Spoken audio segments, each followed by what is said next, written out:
শুরু করবো।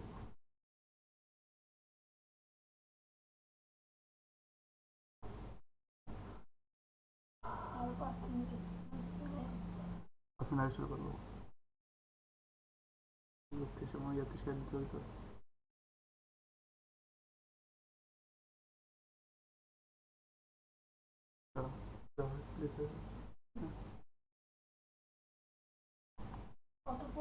অনেকটা পরে আসে, এটা তো সুবিধা একটা আছে। বুঝতে পারছো? আচ্ছা, দেখলাম আল্লাহ, তাহলে তো ভিডিও এত ইয়া কম আসছে।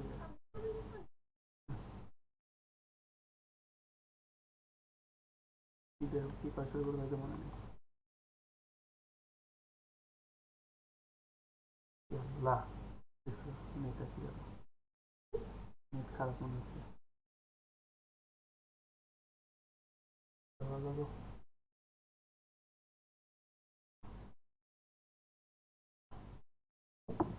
আমার আইডি থেকে শেয়ার দিতে হবে, কিন্তু নেটই পাচ্ছি না।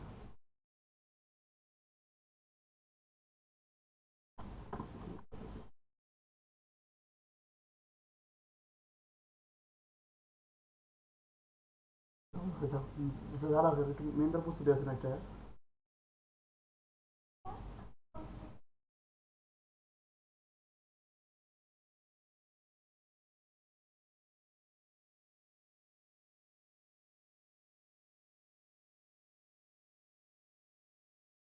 আচ্ছা না, ঠিক আছে, লাইভ চলে গেলাম কিন্তু।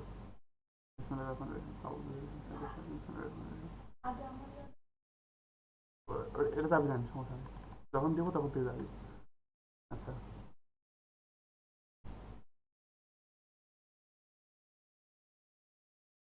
চলে গেছি এবার।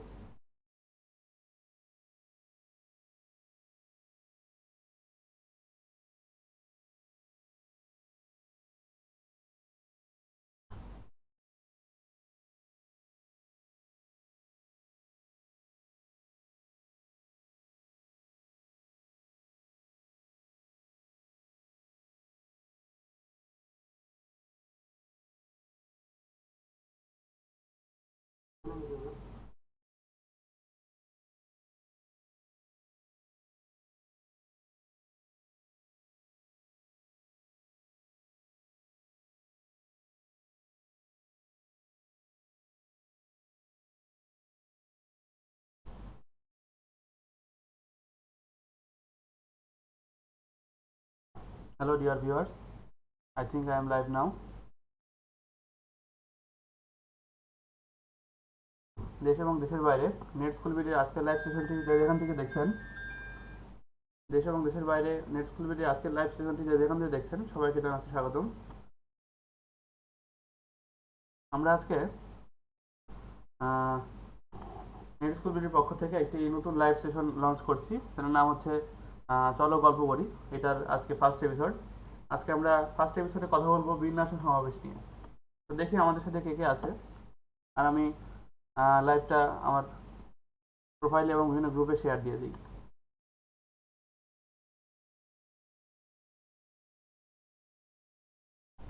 এবং অবশ্যই আমার সাথে যে যে আছেন একটু কমেন্ট করে জানাবেন আমার অডিও এবং ভিডিওটা ঠিক আছে কিনা।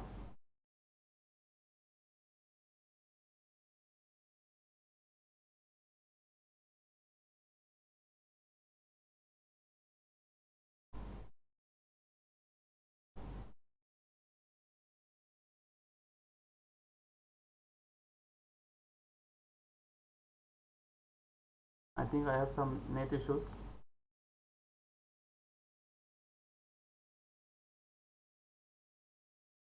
যারা এই মুহূর্তে জয়েন করেছেন তারা একটু কমেন্ট করে জানাবেন যে আমার অডিও এবং ভিডিওটা ঠিক আছে কিনা।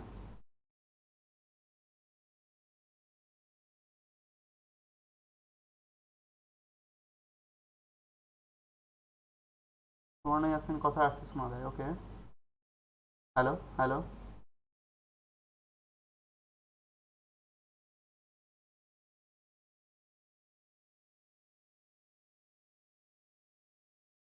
হ্যালো। ওকে, আই থিঙ্ক আমার ভিডিও দেখা যাচ্ছে এবং শোনা যাচ্ছে। তো যা বলছিলাম, আজকে আমরা নেট স্কুলের বিডির পক্ষ থেকে একটি নতুন লাইভ সেশন লঞ্চ করছি, যেটার নাম হচ্ছে চলো গল্প করি। আমরা এখানে পড়াশোনার বিভিন্ন টপিকস নিয়ে গল্প করব, আমাদের বিভিন্ন গেস্ট থাকবেন। তো আজকে আমি একটা ওপেনিং হিসাবে আজকে আমি বিন্যাস সমাবেশ নিয়ে কথা বলবো, যেটা হচ্ছে HSC math permutation and combination. আমাদের ফার্স্ট পেপারে চ্যাপ্টার 5-এ আছে সেটা। তো এখান থেকে আসলে প্রতিটা বোর্ড পরীক্ষায় প্রশ্ন হয়, যদিও এটা এবার 2021 এবং 22-এর শর্ট সিলেবাসে রাখা হয়নি, তবুও এটা কিন্তু আমাদের অ্যাডমিশনের জন্য খুবই লাগবে। আমরা যদি দেখি যে আমাদের অ্যাডমিশনের সময় প্রতিটা বছরে কিন্তু প্রতিটা কম্পিটিটিভ এক্সামে কিন্তু চলে আসে। তো আমার পরিচয় দিই, আমি Rudra Mahmud, math and physics instructor, net school BD এবং এইচএসসি 21 ব্যাচ, রাজপুত্তরা মডেল কলেজ। তো আশা করি আপনাদের সাথে একটি চমৎকার লাইভ সেশন উপভোগ করতে পারবো আজকে। তো আমি আমার যদি পাওয়ার পয়েন্ট স্লাইডে যাই,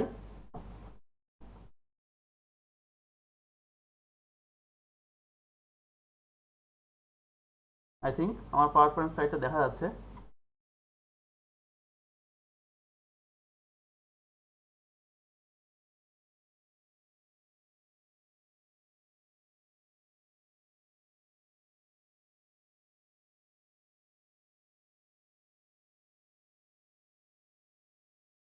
হ্যালো হ্যালো, আই থিঙ্ক ওকে। সবাইকে আবারও স্বাগতম জানিয়ে আজকের আমি লাইভ সেশনটি শুরু করছি। আজকে আমরা বিন্যাস সমাবেশ নিয়ে কথা বলব। তো বিন্যাস নিয়ে যদি কথা বলতে যাই, আগে আমরা জানতে হবে যে বিন্যাসটা কি, তাই না? তো বিন্যাস আমরা সহজ কথায় আমরা বলতে পারি, বিন্যাস মানে হচ্ছে সাজানো। তো শুধুই কি সাজানো? হ্যাঁ, আমরা বিভিন্নভাবে সাজানো বলতে পারি, কিন্তু আমরা যেহেতু এখানে ম্যাথ পড়ছি, এটা আমাদের ম্যাথের একটা বিষয় ইনক্লুডেড। তো আমরা এখানে ছোট্ট একটা শব্দ অ্যাড করবো, সেটা হচ্ছে ক্রমানুসারে সাজানো, তাই নাকি? ক্রম মানে কি? আমরা জানি 1-এর পরে 2, 3, 4, 5, 6, 7, এটা হচ্ছে ক্রমানুসারে সাজানো। তো আচ্ছা, তো এই যে বিন্যাস করব বা সাজাবো, আমরা কি সাজাবো? আমরা কি ঘর বাড়ি সাজাবো, বিয়ে বাড়ি সাজাবো? না, অবশ্যই না। এগুলো আলাদা একটা বিষয়, সাজানোর বিষয় অবশ্যই। কিন্তু আমরা যেহেতু ম্যাথের বিষয়, আমি আবারও বলছি, তো আমরা সংখ্যা বা বর্ণ এগুলোর অর্ডার বা রিঅ্যারেঞ্জ করবো আর কি বিন্যাসের মাধ্যমে। তো কিভাবে বিন্যাস করব সেটা প্রশ্ন অবশ্যই আসবে আপনাদের মাঝে, যে আমরা বিন্যাসগুলো কিভাবে করব। তো তার আগে আমরা কেন বিন্যাসটা করি বা বিন্যাস কোত্থেকে আসলো, এটা যদি আমরা একটু জানতে পারি সেটা কিন্তু অবশ্যই ভালো হয়। তো আমরা দেখি, তো বিন্যাসটা কোত্থেকে আসলো। এই যে আমরা বলছি সাজানো বা ক্রমানুসারে সাজানো বা বিভিন্ন বর্ণ বা ওয়ার্ডের রিঅ্যারেঞ্জ করা, এগুলো কিন্তু দেখছি আমরা গণনার সাথে সম্পর্কিত বা কাউন্টিং, গণনা 1, 2, 3, 4, 5, 6। তো গণনা আমরা শিখি কিন্তু খুব ছোটবেলায়, যখন আমরা 1, 2, 3, 4 শিখি, গণনা শিখি। কিন্তু সভ্যতার শুরুতে কিন্তু গণনাটা খুব সহজ ছিল না। মানুষ কেন গণনা করতে শেখে? মানুষের তাদের নিজেদের সংখ্যা প্লাস তাদের যে মেষ পাল বা ভেড়া থাকে, এগুলোর সঠিক কাউন্টিং রাখতে মানুষ গণনা করতে শিখে। তো শুরুর দিকে কিন্তু আমরা বলতে পারি আমাদের যে 1, 2, 3, 4, 5, 6, 7, 8 গণনা করার সিস্টেমগুলো কিন্তু এমন ছিল না। ছিল কি? অবশ্যই না। এই যে দেখুন, আমার আমার দুইটা আঙ্গুল, ওকে, আমি একটু চেক করি।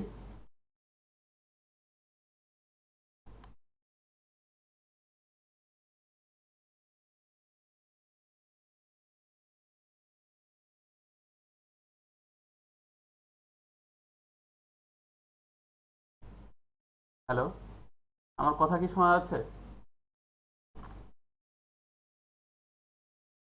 অনেকে কমেন্ট করছেন কথা শোনা যায় না। আচ্ছা, কথা কি শোনা যাচ্ছে না আস্তে শোনা যাচ্ছে একটু?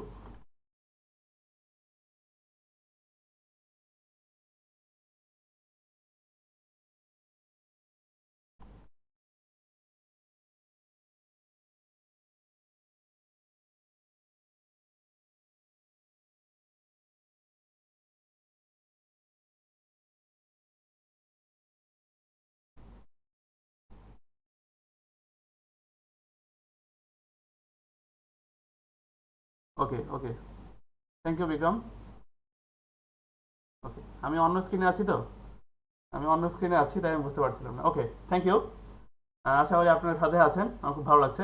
ওকে, আমরা বলছিলাম যে গণনা করার সিস্টেমটা, তো সভ্যতার শুরুতে কিন্তু গণনাটা কিন্তু এমন ছিল না, ছিল না অবশ্যই। আমরা 1 2 3 4 বলি খুব সহজে, এটা কিন্তু আমরা ঠিক কেন এটাকে 2 বলছি, আমার দুইটা আঙ্গুল, আমি কেন এটাকে 2 বলছি আমরা কি এটা জানি? জাস্ট আমরা কিন্তু এটা ফিল করতে পারছি, তাই না? তো শুরুর দিকে মানুষ হচ্ছে বললাম তাদের ভেড়া, তাদের নিজেদের সংখ্যা কাউন্টিং করার জন্য মানুষ কিন্তু গণনার কাজটা করতো। আচ্ছা, তো সেখান থেকে আস্তে আস্তে 1 2 3 4 5 6 ওগুলো আসলো। তো কাজ করতে করতে করতে একসময় মানুষের প্রয়োজন হলো যে এগুলো আমরা কীভাবে রিঅ্যারেঞ্জ করতে পারি, বা এগুলো দিয়ে বিভিন্ন জিনিস বানিয়ে কীভাবে রিঅ্যারেঞ্জ করা যায়। তো সেইখান থেকে বিন্যাসের বিন্যাসের ধারণাটা চলে আসছে ধাপে ধাপে। আজকে অনেক গণিত অনেক উন্নত, আমরা বিভিন্ন ইকুয়েশনস লস পেয়েছি। তো সেখান থেকে আমরা বিন্যাসগুলো আরও সহজে সুসংগঠিত উপায়ে সহজে করতে পারি। তো আমরা দেখলাম তো বিন্যাসের ধারাটা এখান থেকে আসে। তো এখন আপনাদের নিশ্চয়ই প্রশ্ন, আমরা কিভাবে কি বিন্যাস করব? তো তার আগে বিন্যাসের পড়ালেখা যাওয়ার আগে আমাদের যেটা পড়তে হবে সেটা হচ্ছে গণনার গুণনবিধি। তো গুণ কথাটা যেহেতু আসলো, তো গুণ কথাটার আগে মানুষ, ওই যে বললাম মানুষ 1 2 3 4 5 6 7 8 গণনা শিখছে। তারপরে কিন্তু মানুষ যে ধারণাটা আসে সেটা হচ্ছে যোজন বা যোগ। সাপোজ একটা সমাবেশ করা হলো, আমি আগেকার কথা বলছি। তো একটা সমাবেশ করা হলো, ওখানে বলা হলো সবাই তোমার ভেড়াগুলো নিয়ে আসবে। তো সবগুলো মোট হিসাব করা হবে। সাপোজ যে লর্ড ছিলেন বা রাজা ছিলেন, উনি ল্যান্ডলর্ড ছিলেন, উনি হিসাব করবেন কার কত ভেড়া আছে। তো সেখান থেকে সবাই ভেড়া নিয়ে আসলো। ভেড়াগুলো নিয়ে আসার পর ওখানে আমার 5টা, আরেকজনের 5টা এভাবে যোগ করা হলো, দিয়ে মোট হিসাব করা হলো।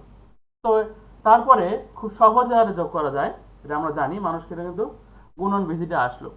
তো গুণন বিধিটা আজকে একটা সুসংগঠিত রূপ আছে, তাই না? একটা বিধি আছে, সেটা আমরা দেখি।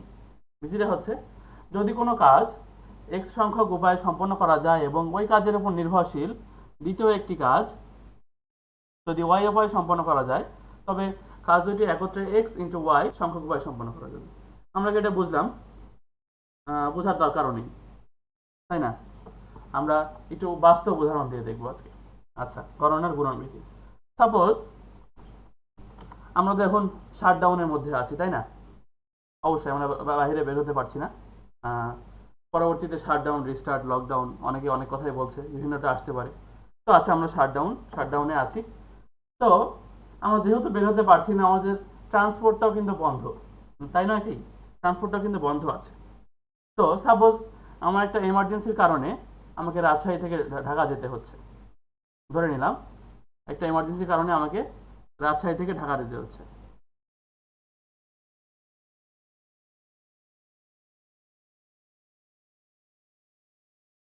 ওকে, সরি।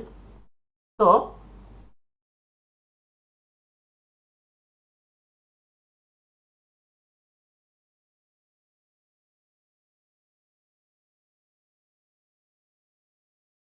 আমি একটু রাজশাহী থেকে, আমি রাজশাহীকে 8 দিন ফিল করছি, থেকে ঢাকা যাচ্ছি।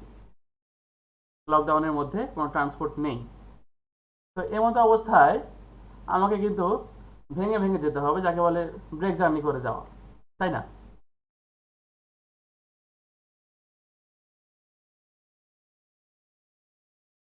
ওকে,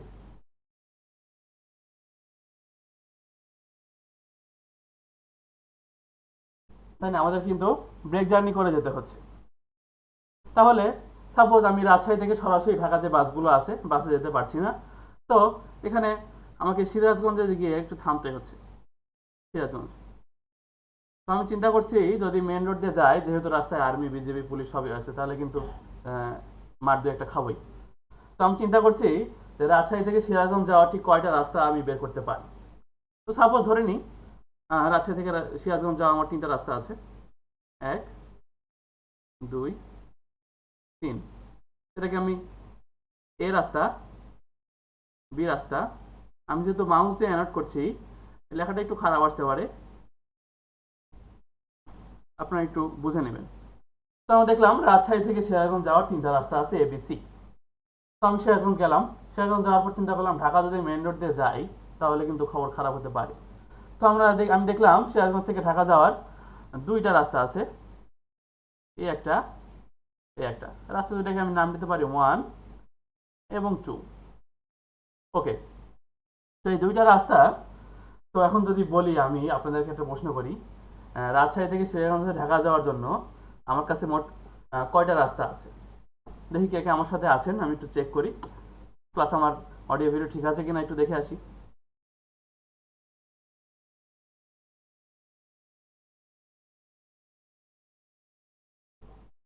আমার সাথে আছে Tamanna, Subarna, Bikram, thank you, Dhruba, Asif, thank you thank you. তো আচ্ছা, আমি বলছিলাম যে আমার কাছে আহ, রাজশাহী থেকে ঢাকা যাওয়ার জন্য মোট এখানে কয়টা রাস্তা দেখতে পাচ্ছি এখন?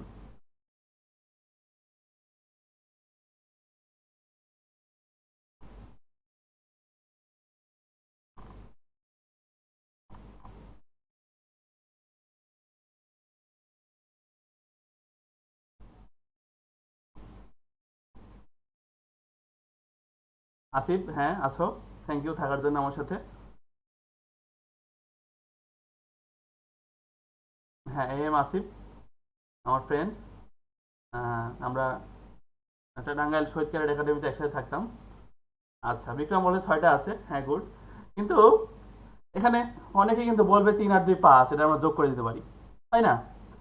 সেখানেই কিন্তু আমরা বিধিটা একটু খেয়াল করব, যে বিধিটা কি, যদি কোনো কাজ এক সংখ্যক উপায় সম্পন্ন করা যায় রাজশাহী থেকে, এবং ওই কাজের উপর নির্ভরশীল দ্বিতীয় একটি কাজ সিরাজগঞ্জ থেকে ঢাকা পয়াপন সম্পন্ন করা যায়, এই 3 এবং 2 এই কাজ দুটা কিন্তু একে অপরের উপর নির্ভরশীল, কারণ আমি রাজশাহী থেকে ঢাকা শাটডাউনের কারণে সরাসরি যেতে পারছি না, তাই না?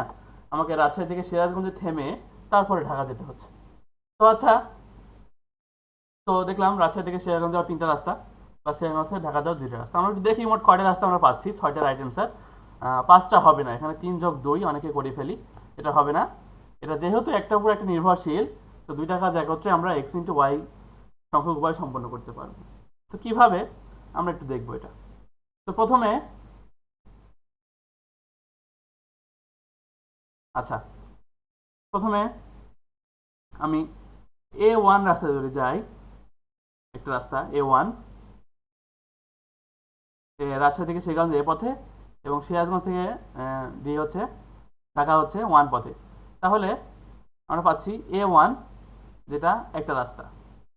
ওকে, তারপরে আবার যদি বিতে যাই, রাজশাহী থেকে সিরাজগঞ্জ, বি থেকে গিয়ে আবার যদি এই ঢাকার এই 1 রাস্তাটা ধরি, তাহলে হচ্ছে B1। আবার যদি সি থেকে যে A1 রাস্তা ধরি, সেটা হচ্ছে C1।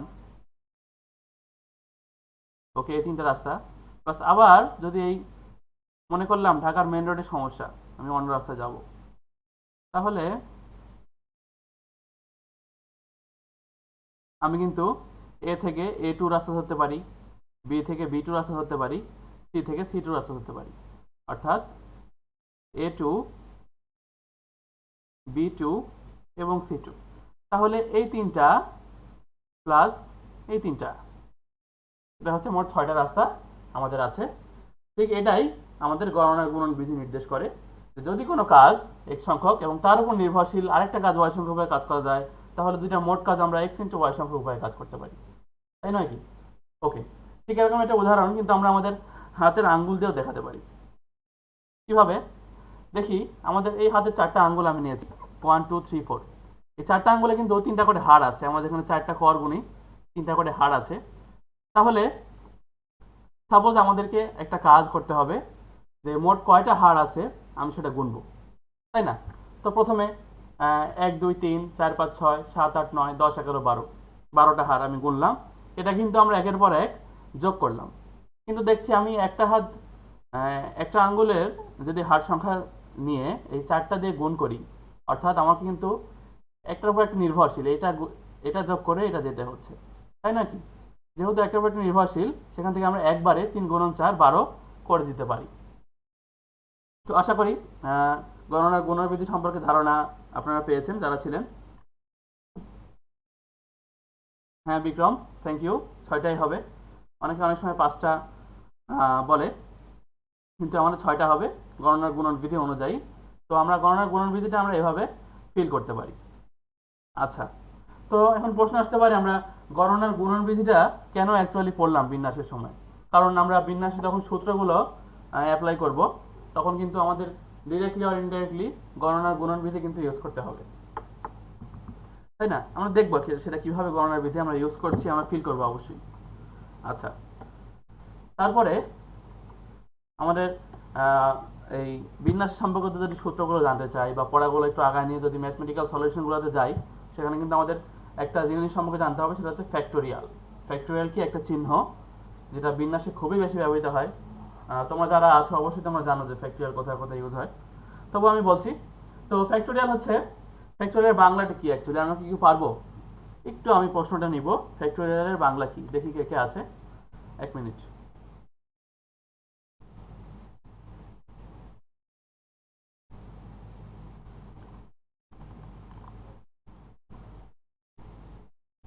আমি বলছিলাম ফ্যাক্টোরিয়াল এর বাংলা কি।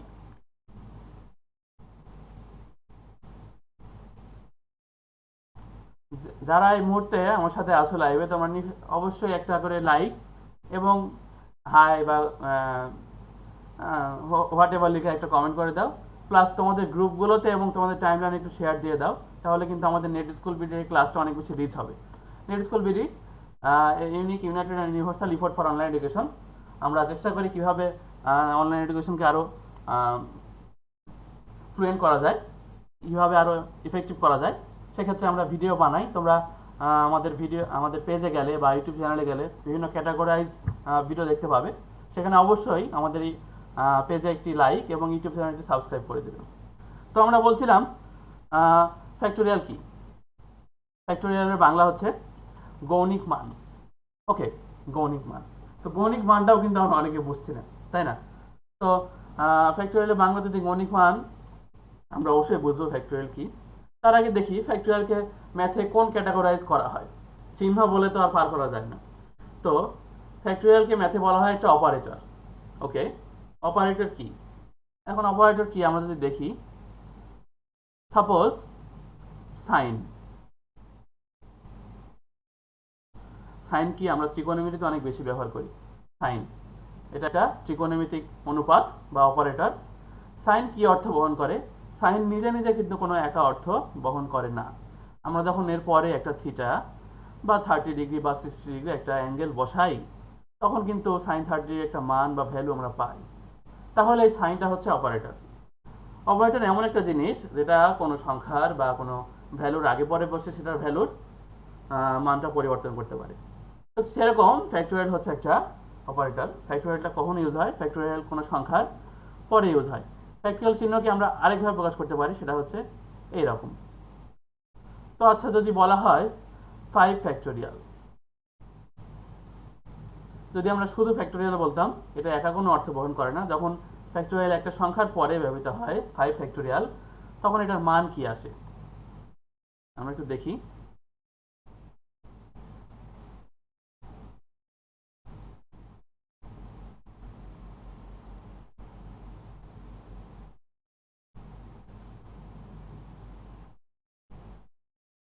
ওকে, 5 ফ্যাক্টোরিয়াল।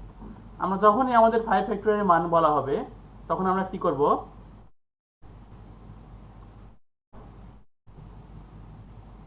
ওকে, তখন আমরা 5 থেকে শুরু করে 1 পর্যন্ত যে সংখ্যাগুলো আছে সেই সংখ্যাগুলো গুণ করে দেব ক্রমানুযায়ী। ক্রমের বিপরীতে অবশ্যই। 5 ইন্টু 4 ইন্টু 3 ইন্টু 2 ইন্টু 1। অর্থাৎ 5 ফ্যাক্টোরিয়াল মানে কি? 5 ফ্যাক্টোরিয়াল মানে হচ্ছে 5 থেকে শুরু করে 1 পর্যন্ত সবগুলো সংখ্যার গুণফল। ঠিক আমরা যদি 6 ফ্যাক্টোরিয়াল বলতাম, 6 ফ্যাক্টোরিয়াল, 6 ফ্যাক্টোরিয়াল মান হচ্ছে 6 থেকে শুরু করে 1 পর্যন্ত যে ক্রমিক সংখ্যাগুলো আছে বা 1 থেকে 6, সেগুলোর গুণফল হচ্ছে ফ্যাক্টোরিয়াল। তো আমরা ফ্যাক্টোরিয়াল কোথায় ইউজ করি? আমরা বিন্যাসে ইউজ করি অবশ্যই। আমরা অনেকে সবাই জানি।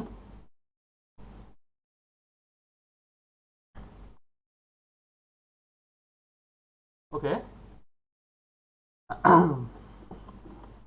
তো দেখলাম।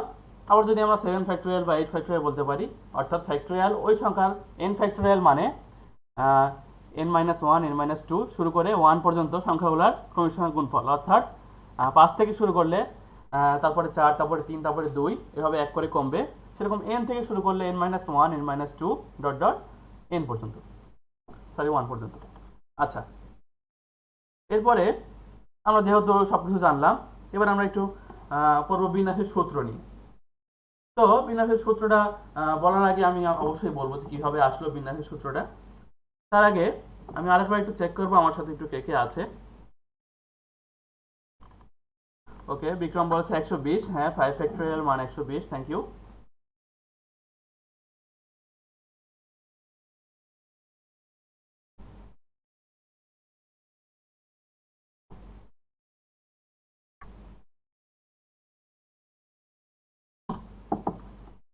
তোমরা বলছিলাম যে আমরা বিন্যাসের সূত্র নিয়ে কথা বলবো। তো আমরা যেহেতু বলেছিলাম যে আমরা সভ্যতার শুরু থেকে 1, 2, 3, 4, 5, 6 ক্রমানুযায়ী গণনা, তারপরে এগুলো রিয়ারেঞ্জ করা, সেখান থেকে বিন্যাসের উদ্ভব। তো বিন্যাসের সূত্রগুলা আসলে অনেক বিজ্ঞানী কাজ করেছেন। সেই সময় সভ্যতার শুরুতে আমাদের মিশরীয় এবং আমাদের ভারতীয় উপমহাদেশে কিছু বিজ্ঞানী ছিলেন বা সংখ্যাবিদ ছিলেন। তাদের মিশরীয় এবং ভারতীয়দের প্রতি সংখ্যার খুব ঝোঁক ছিল। আমরা জানি আর্যভট্ট, শ্রীনিবাস রামানুজন, এনারা অনেক সংখ্যা নিয়ে কাজ করেছেন। তো সেরকম বিন্যাস সমাবেশ নিয়ে একজন কাজ করছেন, তার নাম হলো ভাস্করা 2। আমরা এখন যাকে দেখতে পাচ্ছি ছবিতে, তিনি হচ্ছেন ভাস্করা 2। তিনি বিন্যাস সমাবেশ নিয়ে কাজ করেছেন এবং 1150 সালে বিন্যাসের একটি সূত্র দেন। আচ্ছা, ওনার নাম ভাস্করা 2 কেন? ভাস্করা নামে ভারতীয় আরেকজন বিজ্ঞানী আছেন, তো উল্টাপাল্টা যদি না হয় সেজন্য ইনার পাশে ভাস্করা 2 লেখা হয়। তো আচ্ছা, তো ইনি একটা তার গ্রন্থ লীলাবতী, তার মেয়ের নামের বইটার নাম লেখা লীলাবতী, এই বইয়ে তিনি প্রথম 1150 সালে বিন্যাসে একটা সূত্র দেন। এটা কিরকম আমরা দেখবো, যেটা মূল সূত্র। তখন হয়তো সূত্রের রূপটা এমন ছিল না, অ্যাডভান্স হতে হতে এই অবস্থা এসেছে। আমরা দেখি সূত্রটা কি। n সংখ্যক ভিন্ন ভিন্ন বস্তু থেকে প্রতিবারে r সংখ্যক ভিন্ন ভিন্ন বস্তু নিয়ে যত প্রকার বিন্যাস গঠন করা যায় তা হলো npr। p কেন লেখা হলো? p হচ্ছে পারমুটেশন, বিন্যাসের ইংরেজি। বিন্যাসের ইংরেজি না, পারমুটেশন আমরা জানি। সূত্রটা হচ্ছে n সংখ্যক ভিন্ন ভিন্ন বস্তু থেকে প্রতিবার r সংখ্যক ভিন্ন ভিন্ন বস্তু নিয়ে যত প্রকারের বিন্যাস গঠন করা যায় তা হলো npr। তো আমরা n সংখ্যক বস্তু, সাপোজ 5টা বস্তু থেকে প্রতিবার 3টা করে বস্তু নিব, কতভাবে সাজাতে পারবো এটা হচ্ছে খোলসা করে বলা যাকে বলে। 5টা বস্তু থেকে যদি 3টা বস্তু নিই 5pr, 6টা বস্তু থেকে 4টা বস্তু নিলে 6pr। তো এই npr এর মানটা কিভাবে আসে অ্যাকচুয়ালি? npr এর মানটা কি হবে? npr এর মান হচ্ছে n factorial divided by n minus r factorial. এটার প্রমাণ আমরা অনেক জায়গায় ভাবো, বইয়ে খুব ইজি দেখে নিলে পারবো। প্রমাণটা আমি এই জন্য দেখাচ্ছি না। Okay, n factorial divided by n minus r factorial. ঠিক এইখান থেকে আরেকটা অনুসিদ্ধান্ত আমাদের খুব বেশি লাগবে, সেটা হলো যদি আমরা n সংখ্যক বস্তু থেকে ঠিক n সংখ্যক বস্তুই নিই npn, তাহলে বিন্যাসের মানটা কি হবে আমরা কি জানি? দেখি আমরা কে কে জানি, কে কে আছি।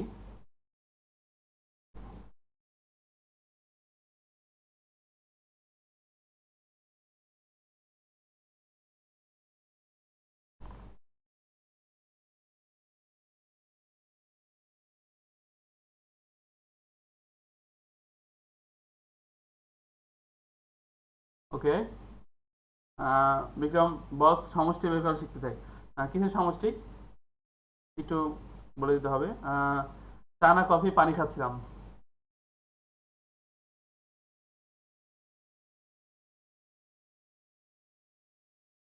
সুবর্ণা, হ্যাঁ পানি খাচ্ছি। তো আচ্ছা, বিক্রম 0 হবে না, npn n সংখ্যক বস্তু থেকে n সংখ্যক নিয়ে আমরা n ফ্যাক্টোরিয়াল এটাকে বলি। ঠিক 5টা বস্তু থেকে যদি 5টা বস্তু নেই, সেটা যদি আমরা 5 ফ্যাক্টোরিয়াল উপায়ে আমরা সাধারণ দেখবো, আমরা দেখবো একটু পরে অবশ্যই। তো আমরা দেখলাম npr, এটার মান হচ্ছে n factorial divided by n minus r factorial, এবং n ফ্যাক্টোরিয়াল মান যেটা হচ্ছে npn n সংখ্যক বস্তু থেকে n নিয়ে n ফ্যাক্টোরিয়াল। আচ্ছা, বিক্রম বলেছিল 0 হবে, সেটা ফ্যাক্টোরিয়ালে 0 হবে না কি হবে এটা নিয়ে আমরা এই ক্লাসের শেষের দিকে আলোচনা করব একটু বিস্তারিতভাবে। আমরা এখন বিভিন্ন ম্যাথ প্র্যাকটিস দেখব অবশ্যই। তার আগে হ্যাঁ, যা বলছিলাম মনে রাখতে হবে যে n সংখ্যক বস্তু থেকে r সংখ্যক বস্তু নিয়ে N factorial divided by N minus R factorial. সেরকম যদি আমরা 5টা থেকে 3টা নিই, 5p3 এটা হচ্ছে 5 factorial divided by 2 factorial, 5 minus 3 2 factorial হবে। আবার যদি এন সংখ্যক বস্তু থেকে এন সংখ্যক নিই, 5টা থেকে 5টা নিই, সেটা 5 ফ্যাক্টোরিয়াল হবে। তো আচ্ছা, আমরা নিশ্চয়ই বুঝতে পেরেছি। তো এরপরে আমরা যে বলছিলাম গণনার গুণন বিধিটা কিভাবে আসলে আমরা বিন্যাসের সূত্র ইউজ করব। ওকে, আমি এখন একটু আমার হোয়াইট স্ক্রিনে আসি। আশা করি দেখা যাচ্ছে হোয়াইট স্ক্রিন, আমি অ্যানোট করছি, দেখা যাচ্ছে। ওকে, আচ্ছা। তো ওই যে আমরা শাটডাউনের কারণে আমি রাজশাহী থেকে ঢাকা যাচ্ছিলাম। তো প্রথমে 3টা রাস্তা, পরে 2টা রাস্তা, মোট 6টা রাস্তা বের করলাম, এইভাবে গেলাম। তো আমরা একটা বাসে উঠলাম, যেখানে আমি মনে করলাম রাজশাহী থেকে সিরাজগঞ্জ যাবো, কোনো মতো একটা বাস পেয়ে গেছি সাপোজ। তো সেখানে আমরা 5 জন আছি, আমরা 5 বন্ধু, A B C D E. Suppose আমরা 5টা বন্ধু আছি, কিন্তু বাসে উঠে দেখলাম কন্ট্রাক্টর বললো বা সুপারভাইজার বললো যে 4টা সিট ফাঁকা আছে। 1 2 3 4, আমাদের জন্য 4টা সিট ফাঁকা আছে। তো উনি সুপারভাইজার এসে আমাদেরকে প্রশ্ন করলেন যে আপনারা 5 জন এই 4টা সিটে কতভাবে বসতে পারবেন, একটা প্রশ্ন করলেন। তো সহজ ভাষায় প্রশ্ন আমি বলি, 5টা বস্তু থেকে 4টা বস্তুকে কতভাবে সাজানো যায়, এটা হচ্ছে বিন্যাসের প্রশ্ন। আমাকে বিন্যাস করতে হবে। তো আমি বিন্যাসের প্রশ্ন একটু ফিল করার চেষ্টা করবো কি হবে। আচ্ছা, তো আমরা 5 জন বন্ধু আছি, এ বি সি ডি ই, 5 জন। তো 4টা সিট আছে। তো প্রথম সিটটাতে, এই যে আমাদের এ সিটটাতে, আমরা কিন্তু এ বি সি ডি ই 5 জনের মধ্যে 5ভাবে বসতে পারবো। একবার এ বসতে পারবো, একবার বি, একবার সি, একবার ডি, একবার ই, তাই না? তো আমরা এখানে কিন্তু 5 জন 5ভাবে বসতে পারি, 5বার, তাই না? তারপরে আমরা দেখতে পাচ্ছি একজন বসে গেল, 5 জনের মধ্যে তো একজন 1 নাম্বার সিটে বসে গেল, এবং 2 নাম্বার সিটে বাকি আছে 4 জন। 4 জনের মধ্যে কিন্তু আমরা 4 জন 4ভাবে বসতে পারি, তাই না? একটা সিটে 4বার। তারপরে আমরা 3বার বসতে পারি 3 জনের মধ্যে, তারপরে 2 জনের মধ্যে 2ভাবে বসতে পারি। তো 5 জনের মধ্যে থেকে 4 জন আমরা বসলাম, ঠিক আছে? তো এই আমাদের যে সিটে বসা, আমাদের গণনার গুণবিধি অবশ্যই নিশ্চয়ই মনে আছে যে কোনো কাজ এবং আরেকটা কাজ যদি পরস্পর নির্ভরশীল হয়, তাহলে আমাদের একটা কাজ এখানে, এটা হলো সিটে বসা 4 জন, 4 জনে আমাদের সিটে বসতে হবে। এই কাজগুলো আমরা বিভিন্ন সেগমেন্টে করলাম, ভাগে করলাম।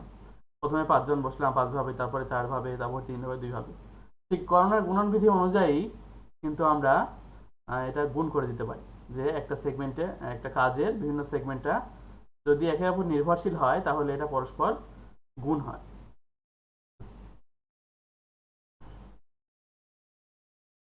এটা হবে 120।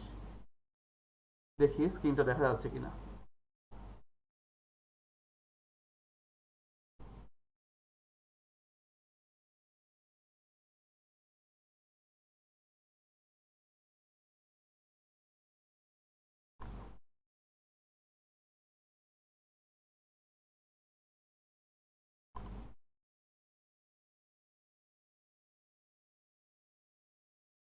ওকে, আমরা কিন্তু আমি সুপারভাইজারকে বলে দিলাম 120 ওখানে বসতে পারি।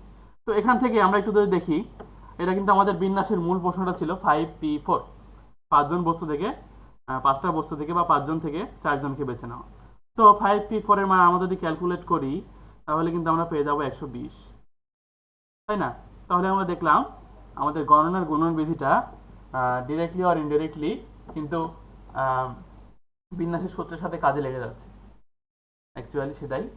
তো আমরা গণনার গুণন বিধিটা এর জন্য পড়ি। আরেকটা বিধি আছে, গণনার যোজন বিধি, বিক্রম হয়তো ওটা বলছিল, সমষ্টির কথা বা সংখ্যার সমষ্টি, আমি বুঝতে পারিনি। ওকে, যোজন বিধিটা কি? এটা হচ্ছে কোনো কাজ যদি পরস্পর নির্ভরশীল না হয়, ঠিক আমি যদি একটু আগে চলে যাই, এই যে আমি রাজশাহী থেকে ঢাকা যাচ্ছিলাম সিরাজগঞ্জ হয়ে, যদি আমার ঢাকাটা এরকম কোনো একটা জায়গায় হইতো এবং ঢাকায়ও যাওয়া যেত 2 উপায়ে, তাহলে যেহেতু কাজ দুইটা পরস্পর নির্ভরশীল না, রাজশাহী থেকে সিরাজগঞ্জ যেতাম একভাবে, ঢাকা যেতাম একভাবে, তাহলে এই দুইটা যোগ হতো। যেহেতু নির্ভরশীল, এখানে গুণ হয়েছে সেক্ষেত্রে। এটা ছিল আমাদের গণনার যোজন বিধি। তো আমরা বিন্যাসের সূত্র দেখলাম, তারপরে বিন্যাসের সূত্র কি হবে, গণনার গুণবিধি সম্পর্কিত সেটা দেখলাম। এখন আমরা একটু বিন্যাস সম্পর্কিত খুবই বই সম্পর্কিত পড়াশোনায় যাব, বা প্রশ্ন গতানুগতিক প্রশ্ন সম্পর্কিত পড়াশোনায় যাব। তার আগে আমি একটু চেক করবো আমার সাথে কে কে আছে, অবশ্যই দেখে নিই। এবং অবশ্যই আপনারা কিন্তু যারা যারা আছো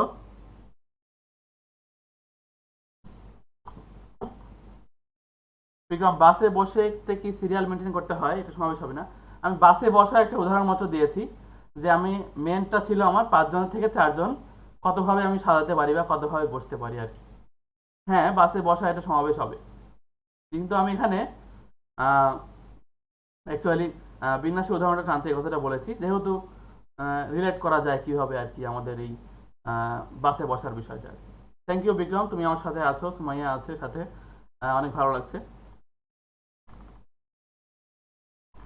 এবং অবশ্যই যদি আমার কোনো ল্যাকিংস বা ভুল হয় অবশ্যই তোমরা কমেন্টে জানাবে অবশ্যই। ওকে, আমরা বলছিলাম আমরা এখন কিন্তু বিন্যাসের খুবই বই সম্পর্কিত পড়াশোনায় যাব, কেমন যাওয়া কেমন প্রশ্ন আসে, তারপরে আমরা কখন বিন্যাস করব, ক্লাসে এই ধরনের পড়াশোনাগুলো একটু দেখব। তো বিন্যাস থেকে কিন্তু আমি প্রথমেই বলছিলাম যে বিন্যাস থেকে কিন্তু প্রতি বছর অ্যাডমিশন টেস্টের প্রশ্ন আসে, বোর্ডের প্রশ্ন আসে, যদিও এবারে আমাদের 22-21-এর শর্ট সিলেবাসে নেই, দেওয়া হয়নি। তো আচ্ছা, আমরা এখন আবার যারা এইমাত্র জয়েন করেন তাদের উদ্দেশ্যে বলছি যে নেট স্কুল বিডি প্রেজেন্ট চলো গল্প করি আজকের এপিসোড 1 আমরা একটি লাইভ শো লঞ্চ করেছি, যেটা আমরা প্রতি সপ্তাহে বা বাই উইকলি চেষ্টা করবো আসতে লাইভে। বিভিন্ন গেস্ট থাকবেন মাঝে মধ্যে, আমরা বিভিন্ন বিষয় নিয়ে গল্প করব, পড়াশোনা নিয়ে গল্প করবো অবশ্যই। তো আজকে আমি আলোচনা করছি বিন্যাস ও সমাবেশ নিয়ে, স্পেশালি আজকে বিন্যাস নিয়ে, সমাবেশটা হয়তো নেক্সট এপিসোডে পাবো। সমাবেশটা আমরা নেক্সট এপিসোড পাবো। তো যারা এই মুহূর্তে দেখছেন অবশ্যই গ্রুপগুলোতে এবং নিজের টাইম লাইনে অবশ্যই শেয়ার দিতে পারেন, প্লাস কমেন্টে জানান কেমন লাগছে, একটি হাই হ্যালো বা একটা লাভ রিয়েক্ট যা ইচ্ছা দিয়ে দিতে পারেন। তো আচ্ছা, এখানে বিক্রম বলেছে কোশ্চেন ব্যাংক সব ক্লাস চাই। হ্যাঁ, অবশ্যই আমার মাথায় এটা আছে, আমি কাজও শুরু করেছি প্রেজেন্টেশনের, যে আমি কোশ্চেন ব্যাংক সলভিং ক্লাস হবে, অবশ্যই হবে, আমি খুবই শীঘ্রই ডিক্লারেশন দিয়ে দেবো সমাবেশের পরে। Thank you Vikram, thank you so much, এবং অবশ্যই তুমি আমাকে হেল্প করবে, আমি তোমাকে ইনবক্সে নক করবো। ওকে, তো এবং যারা এই মুহূর্তে লাইভটি দেখছেন না, আপনারা যারা পরবর্তীতে দেখবেন আপনারা দেখে নিতে পারেন, আমাদের নেট স্কুল বিডির ফেসবুক পেজে থাকবেই, এবং লাইভ স্ট্রিমের কিছুক্ষণ পরে আমাদের ইউটিউব চ্যানেলে অ্যাভেলেবল হবে। অবশ্যই আপনারা স্টে কানেক্টেড থাকবেন এবং আমাদের ইউটিউব চ্যানেলটি সাবস্ক্রাইব এবং ফেসবুক পেজে লাইক দিয়ে দেবেন। ওকে বিক্রম, থ্যাংক ইউ এগেইন। এবারে আমরা যাব হচ্ছে, বলছিলাম বিন্যাস সমাবেশের একটু খুবই বই সম্পর্কিত পড়াশোনা যাব আমরা। আচ্ছা দেখি আমরা কখন অ্যাকচুয়ালি বিন্যাস করব। অনেক সময় আমাদের বিন্যাসের প্রশ্নে মেন সমস্যাটা, আমরা বিন্যাস না সমাবেশ করব, whether I will do permutation or combination, আমি কি করব, সেখানে আমরা কিন্তু কনফিউজড হয়ে যাই, সবাই আমরা জানি। তো এক্ষেত্রে আমি কিছু এক্সটেনশনস বানিয়েছি, যেমন দেখবেন সাবজেক্টের কিছু এক্সটেনশন থাকে, যে সাবজেক্টের অতিরিক্ত অংশ, সেন্টেন্সের অতিরিক্ত অংশ থাকে এক্সটেনশন, লাইক যে অঙ্কগুলোতে আমরা বিন্যাস করতে হবে, যে প্রশ্নগুলোতে, সেখানে কিন্তু আমাদেরকে এক্সটেনশনস থাকে, বা আমরা কিছু শব্দ দেখে আইডেন্টিফাই করতে পারি যেটা বিন্যাস করতে হবে। সেই শব্দগুলা বা শব্দগুচ্ছ বা বাক্যাংশগুলো কি আমরা দেখে নিব। প্রথমে দেখছিলাম যে কত প্রকারে সাজানো যায় বা বিন্যাস করা যায়, বা বিন্যাস সংখ্যা কত, এগুলো আমার প্রশ্নের শেষে থাকবে। যেমন 5টি বস্তু থেকে 2টি বস্তু কত প্রকারে সাজানো যায়, বিন্যাস করা যায়, বিন্যাস সংখ্যা কত, হোয়াটএভার। তারপরে যেটা থাকবে সেটা হচ্ছে কতগুলি সংখ্যা অথবা শব্দ গঠন করা যায়। তারপরে হচ্ছে কত রকমের পুনর্বিন্যাস করা যায় বা পুনরায় সাজানো যায়। আমরা দেখছি বারবার কিন্তু বিন্যাস এবং সাজানো কথাটাই ঘুরে ফিরে আসছে। আচ্ছা, তারপরে কতগুলি সংকেত তৈরি করা যায়, কত প্রকারে ভোট নেওয়া যায়, এখানে প্রকারে হচ্ছে রুট ওয়ার্ড, আমরা আইডেন্টিফাইড ওয়ার্ড, অর্থাৎ এইগুলো থাকলে আমরা ধরে নিব বা করবো অ্যাকচুয়ালি যে বিন্যাস করতে হবে। এবং ঠিক এইখানে আমরা বিন্যাস সমাবেশের প্রশ্নগুলো আলাদা করি, আমরা এই সমাবেশেও ঠিক সেম ভাবে দেখিয়ে দিব নেক্সট এপিসোডে। আশা করি আপনার সাথে থাকবেন এবং নেট স্কুল বিডি পেজে অবশ্যই একটি লাইক দিয়ে রাখবেন। ওকে, আমরা দেখলাম আমরা এগুলো আইডেন্টিফিকেশন ওয়ার্ড থাকলে আমরা অবশ্যই, বা ক্লজ থাকলে অবশ্যই বিন্যাস করব। নেক্সটে আমি যেটা আলোকপাত করবো কেমন প্রশ্ন হবে বা কেমন ধরনের প্রশ্ন আর কি বিন্যাসে হয়। আমি গত কয়েক বছরের বোর্ড পরীক্ষার প্রশ্ন, অ্যাডমিশন টেস্টের প্রশ্ন এবং বিভিন্ন 3টা বইয়ের প্রশ্ন আমি দেখেছি এবং সেখান থেকে দেখেছি কি কি ক্যাটাগরির প্রশ্ন আসলে বিন্যাসে রয়েছে। সেগুলো আমি এখন উপস্থাপন করব। কেমন প্রশ্ন হবে দেখি। মান নির্ণয় সংক্রান্ত প্রশ্ন হয়, ফ্যাক্টোরিয়ালের মান বা এনপিআর, 5 পিআর, হোয়াট এভার। তারপরে আছে হচ্ছে বর্ণ সংক্রান্ত, এখানে একটা অনেক ধরনের প্রশ্ন হয় বর্ণ সংক্রান্ত প্রশ্নে, হিউজ হিউজ। এখানে প্রশ্নের অভাব নেই আসলে। আমরা দেখবো একটা করে এক্সাম্পল দেখবো এবং সমাধান করবো অ্যাকচুয়ালি। তো যারা আমরা রিভাইজ দেই না বিন্যাস সমাবেশ, আসলে আমার সাথে থাকলে আমি অবশ্যই মনে করছি যে রিভাইজটা আমরা দিয়ে নিতে পারবো কিন্তু বিন্যাস সমাবেশের। আমরা এতক্ষণ বিন্যাস সমাবেশের বেসিক দেখছিলাম, একটু পরে আমরা কিন্তু ক্যাটাগরাইজ প্রশ্নগুলো দেখব। আচ্ছা, তো বর্ণ সংক্রান্ত অনেক প্রশ্ন আছে, আমি একটা একটা করে বের করে দেব। তারপরে আছে হচ্ছে সংখ্যা গঠন সংক্রান্ত, তারপরে আছে বিশেষ বস্তু অন্তর্ভুক্ত করা বা না করা সংক্রান্ত, তারপরে হচ্ছে পুনরাবৃত্তির ক্ষেত্রে বিন্যাস, তারপরে আছে হচ্ছে সারি বিন্যাস, লাইনে বিন্যাস, তারপরে হচ্ছে চক্র অথবা বৃত্তাকার বিন্যাস। তো এখন আমরা বইয়ের উদাহরণ করে চলে যাব।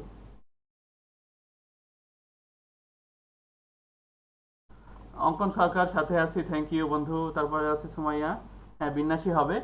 এটা আমি রূপক অর্থে এটা ব্যবহার করেছি যে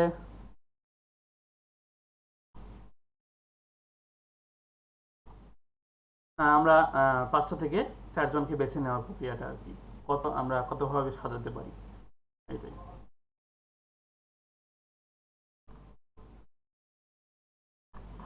আচ্ছা, আমার অডিও ভিডিও ক্লিয়ার আছে তো?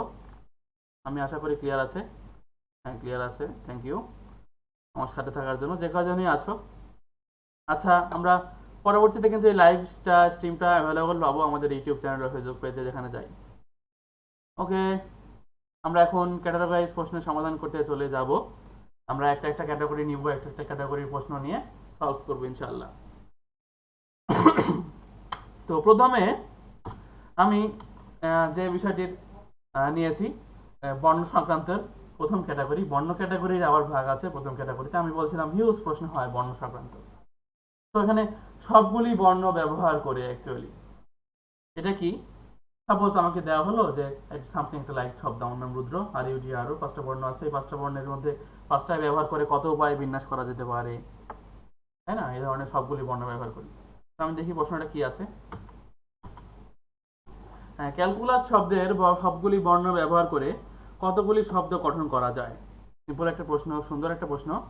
আমরা দেখি এই প্রশ্নটা কিন্তু আমাদের বুটেক্স এবং বিআইটির এক্সামে অ্যাডমিশন টেস্টে এসেছিল। আমি বলেছিলাম আমার প্রত্যেকবার এই অ্যাডমিশন টেস্টে বিন্যাস সমাবেশের প্রশ্ন আসে এবং আসবে, আশা করা যায়। তো এটার সমাধানটা আমরা দেখে নিব। আশা করি আমার স্ক্রিনটা দেখা যাচ্ছে। তো আমাদের যে শব্দটা আছে ক্যালকুলাস, তো আমরা প্রথম স্টেপ মনে রাখবো, যদি কোনো শব্দ থাকে আমার কাছে, শব্দ বিন্যাস করতে বলে, শব্দগুলোর মধ্যে বর্ণ বিন্যাস করতে বলে, তাহলে আমি প্রথম যে কাজ করব, সেই শব্দে কতটা বর্ণ আছে আমি গুনি একটু। 1 2 3 4 5 6 7 8। আমি লিখছি, ইন কালারটা চেঞ্জ করে নিই। ওকে, আমাদের এখানে 8টা বর্ণ আছে। 8টা বর্ণ আছে। তারপরে যে কাজটা হবে আমাদের, ঠিক এখানে কোনো বর্ণগুলা ডাবল টাইম আছে কিনা বা ট্রিপল টাইম আছে কিনা, বা কোনো বারবার এসেছে কিনা কোনো বর্ণ, সেটা যদি একটু চেক করি। কেন চেক করতে হবে আমরা অবশ্যই বোঝাবো একটু পরে। প্রথমে দেখি যে সি আছে 2বার, এই যে 2বার সি। তারপরে দেখতে পাচ্ছি এল আছে 2বার এবং ইউ আছে 2বার। আমি এটা একটু লিখে নিচ্ছি যে সি আছে 2টা, এল আছে 2টা এবং আমাদের এখানে ইউ আছে 2টা। ওকে, তো এখন আমার বিন্যাসের প্রথম সূত্রে যদি চলে যাই, প্রথম সূত্রটা ছিল হচ্ছে যে এন সংখ্যক বস্তু থেকে প্রতিবারে আর সংখ্যক বস্তু নিয়ে বিন্যাস সংখ্যা কত, বা এন সংখ্যক বস্তু নিয়ে আমাদের এন সংখ্যক থেকে নিয়ে এন সংখ্যক নিয়ে সূত্রটা দেখছিলাম যে এনপিআর, তারপর N factorial divide by N minus R factorial, তারপরে সবগুলো নিয়ে হচ্ছে এন ফ্যাক্টরিয়াল। তো এখানে আমাদের যেহেতু 8টা বর্ণ আছে, 8টা বর্ণ থেকে 8টাই নিতে হবে। আমাদের কিন্তু বিন্যাস হওয়ার কথা 8 ফ্যাক্টরিয়াল, তাই নয় কি?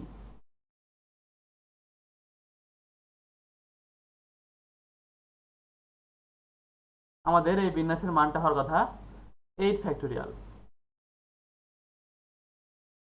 তাই না? কিন্তু আসলে আমরা এখানে 8 ফ্যাক্টোরিয়াল নিচ্ছি না, কারণ এখানে দেখতে পাচ্ছি আমাদের সি এবং এল এবং ইউ সংখ্যাটা দুইবার করে আছে।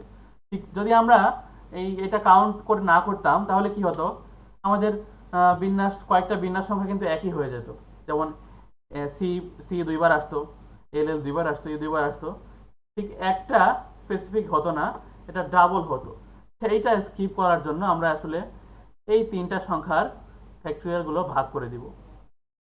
2 factorial into 2 factorial into 2 factorial, তাহলে আমাদের মানটা হবে অ্যাকচুয়ালি এইটা 8 factorial by 2 factorial into 2 factorial into 2 factorial. এটার মান আমি একটু ক্যালকুলেটর করে নিই। এটার মান আসছে 5040 বা 5040। এটা হচ্ছে আমাদের এই ম্যাথের অ্যান্সার। তাহলে আমরা কি দেখলাম, আমাদের প্রথমে দেখতে হবে যদি বর্ণবিন্যাসের ক্ষেত্রে সবগুলো বর্ণবিন্যাসের ক্ষেত্রে সবগুলো বর্ণ কয়টা বর্ণ আছে, তারপরে কোনো বর্ণ সেখানে ডাবল আছে কিনা।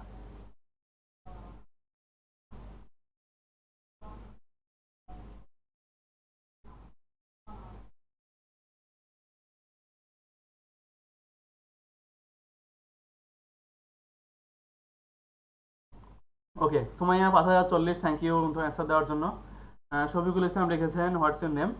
আমি Rudra Mahmud, math and physics instructor net school বিটি।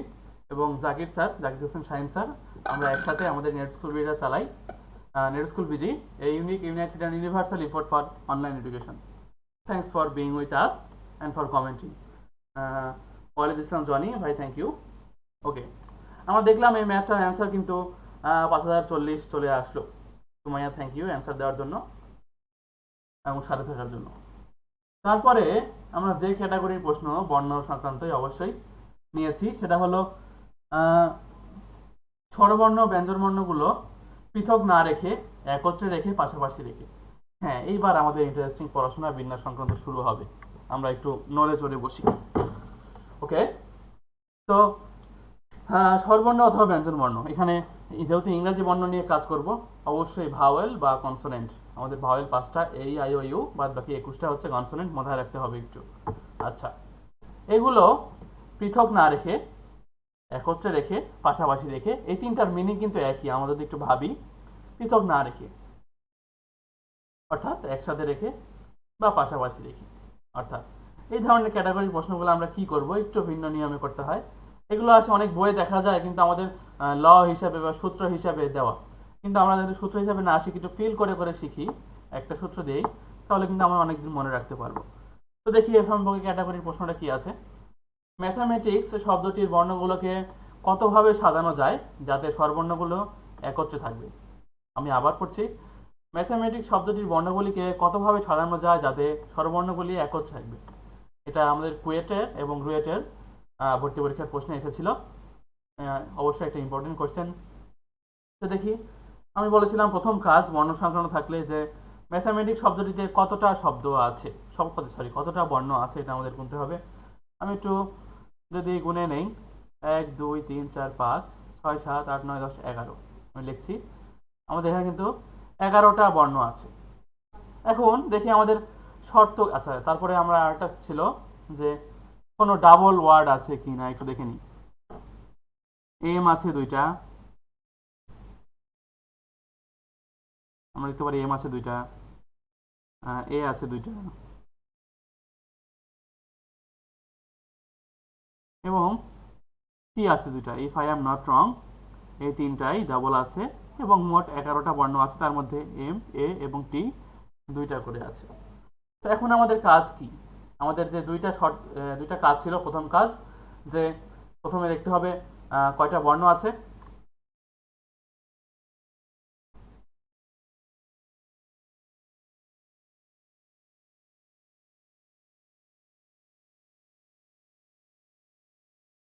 বিক্রম লিখেছে একত্রে রাখা আর পাশাপাশি রাখা এক না।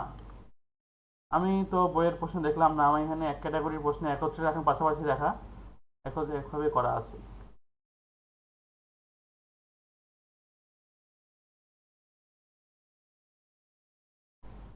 আচ্ছা, আমরা দেখব।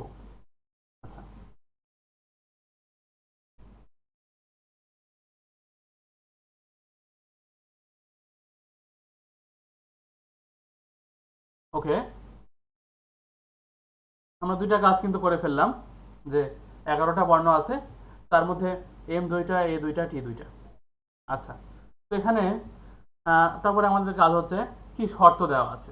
শর্তটা আমরা দেখব কতভাবে সাজানো যায় যাতে স্বরবর্ণগুলি আসলে একত্রে থাকে। তো এখানে স্বরবর্ণ কয়টা আমরা আইডেন্টিফাই করবো। আবার দেখি ভাওয়েল কয়টা আছে।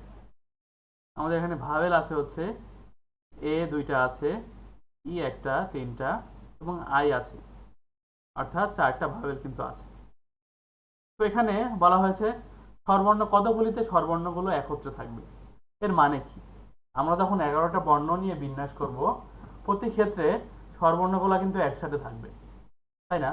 তাহলে কিন্তু আমাদের এই স্বরবর্ণগুলোকে বাদ রেখে বাকিগুলো বিন্যাস করতে হবে, বা স্বরবর্ণগুলোকে আমাদের একটি বর্ণ ধরতে হবে অ্যাকচুয়ালি। অর্থাৎ টোটাল স্বরবর্ণগুলোকে যদি আমরা একটা বর্ণ ধরি 11টার মধ্যে, তাহলে বাকি থাকছে মোট 11 - 4, আমরা দেখতে পারি 7 + 1, অর্থাৎ 4টাকে আমরা একটা বর্ণ ধরেছি। অর্থাৎ আমাদের এখানে মোট 8টা বর্ণ ধরে বিন্যাস করতে হবে, 8টা বর্ণ। তো করলাম 8টা বর্ণের সবগুলো নিয়ে 8 ফ্যাক্টোরিয়াল। কিন্তু এখানে আমাদের কিছু ডাবল আছে দুইটা, এম আছে দুইটা, টি আছে দুইটা, এই দুইটা ভাগ হয়ে যাবে। আমরা আগের ম্যাথে দেখেছি 2 ফ্যাক্টোরিয়াল 2 ফ্যাক্টোরিয়াল। কিন্তু আমাদের এটা করলে কিন্তু অ্যান্সারটা আমাদের হলো না। সাথে আমাদের যে এই 4টা ভাওয়েল ছিল বা স্বরবর্ণ ছিল, এই 4টা স্বরবর্ণ কিন্তু নিজেদের মধ্যে আবার সাজানো যায় 4 ফ্যাক্টোরিয়াল উপায়ে। ইনটু, আমরা এটা গুণ করে দেব, 4 ফ্যাক্টোরিয়াল ডিভাইডেড বাই, কেন ডিভাইডেড বাই 2 ফ্যাক্টোরিয়াল লিখছি, কারণ এ আছে দুইটা, আবার এর মধ্যে ভাওয়েল দুইটা আছে। তো এটা হচ্ছে আমাদের অ্যান্সার। আমি একটু দেখব অ্যান্সারটা কত। আমার সাথে যারা আছো তারাও কিন্তু অ্যান্সারটা লিখে বলে দিতে পারো।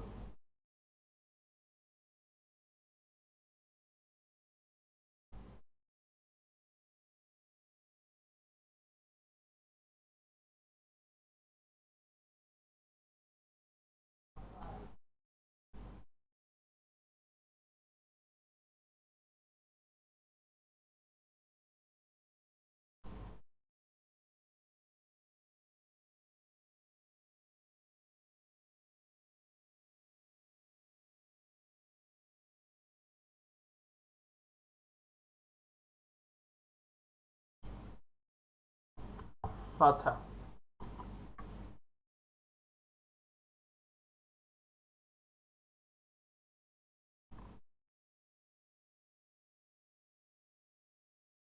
ওকে, আমাদের এই ম্যাথটার অ্যান্সার হবে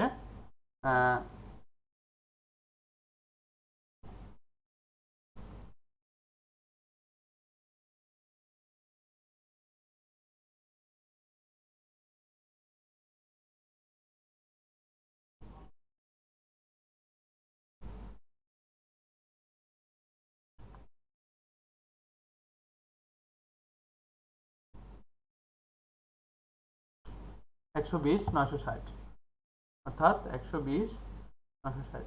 যারা এই মুহূর্তে জয়েন করলেন তাদের উদ্দেশ্যে জানাচ্ছি যে নেট স্কুল বিডি প্রেজেন্টস চলো গল্প করি এপিসোড 1 লাইভ সেশন চলছে। আপনারা অবশ্যই আমাদের প্রোফাইল এবং গ্রুপগুলোতে শেয়ার দিয়ে দেবেন, এবং একটা কমেন্ট এবং একটা লাইক বা লাভ রেট, এবং অবশ্যই আমাদের পেজে কিন্তু লাইক দিয়ে রাখবেন। বিক্রম, হ্যাঁ কিছু বইয়ে একটা ভুল আছে, ওকে আমি দেখবো, দিয়ে আমরা নেক্সট এপিসোডে এটা অবশ্যই আপনাদের ক্লিয়ার করে দেবো এখানে কি সমস্যা আছে। অবশ্যই বিক্রম, থ্যাংক ইউ আমাকে বলার জন্য। সোমাইয়া 15,120, আমাকে ক্যালকুলেশন করতে ভুল হলো তাহলে। আচ্ছা, যাই হোক, আমরা ক্যালকুলেশনটা করে নেবো একটু, এবং ক্যালকুলেশন করার সময় অবশ্যই একটু ব্র্যাকেট দিব, আমি হয়তো ব্র্যাকেটটা মিস করেছি হয়তো। আচ্ছা, সবুজ ভাইয়া লিখেছেন ওয়েল, থ্যাংক ইউ ভাইয়া ভালো থাকার জন্য।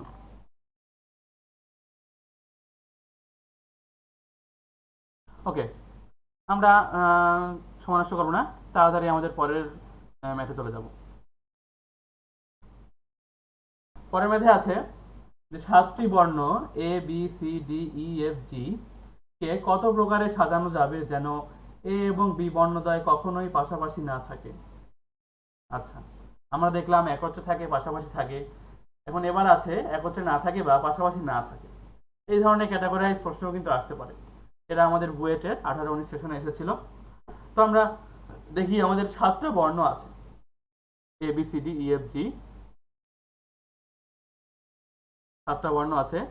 এই 7টা বর্ণকে কিন্তু সাজাতে হবে যাতে কখনোই এ ও বি বর্ণ, আমাদের যে আমরা যে বিন্যাসটা করব তার মধ্যে এ এবং বি কখনোই কিন্তু পাশাপাশি থাকবে না।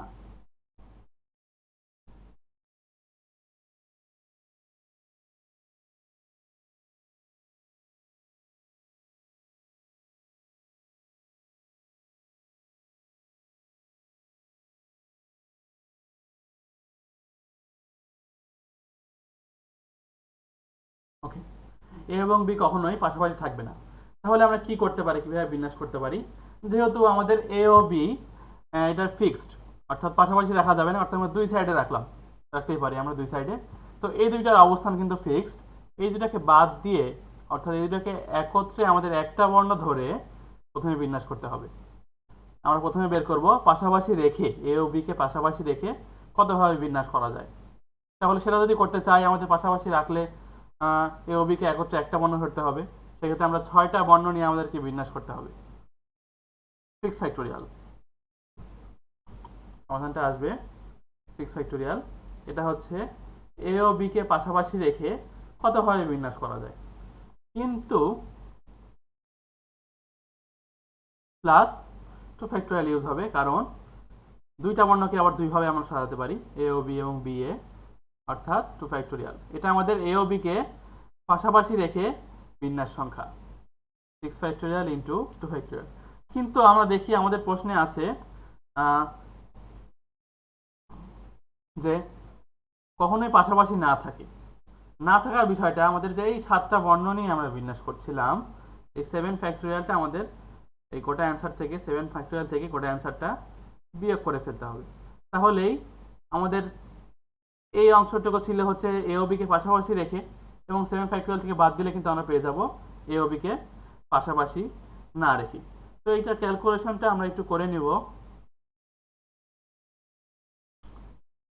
এটা আসে হচ্ছে 3600, সো ফার আই থিঙ্ক এটা 3600 আসে, if I am not wrong. আমরা আবার একটু চেক করে নিব।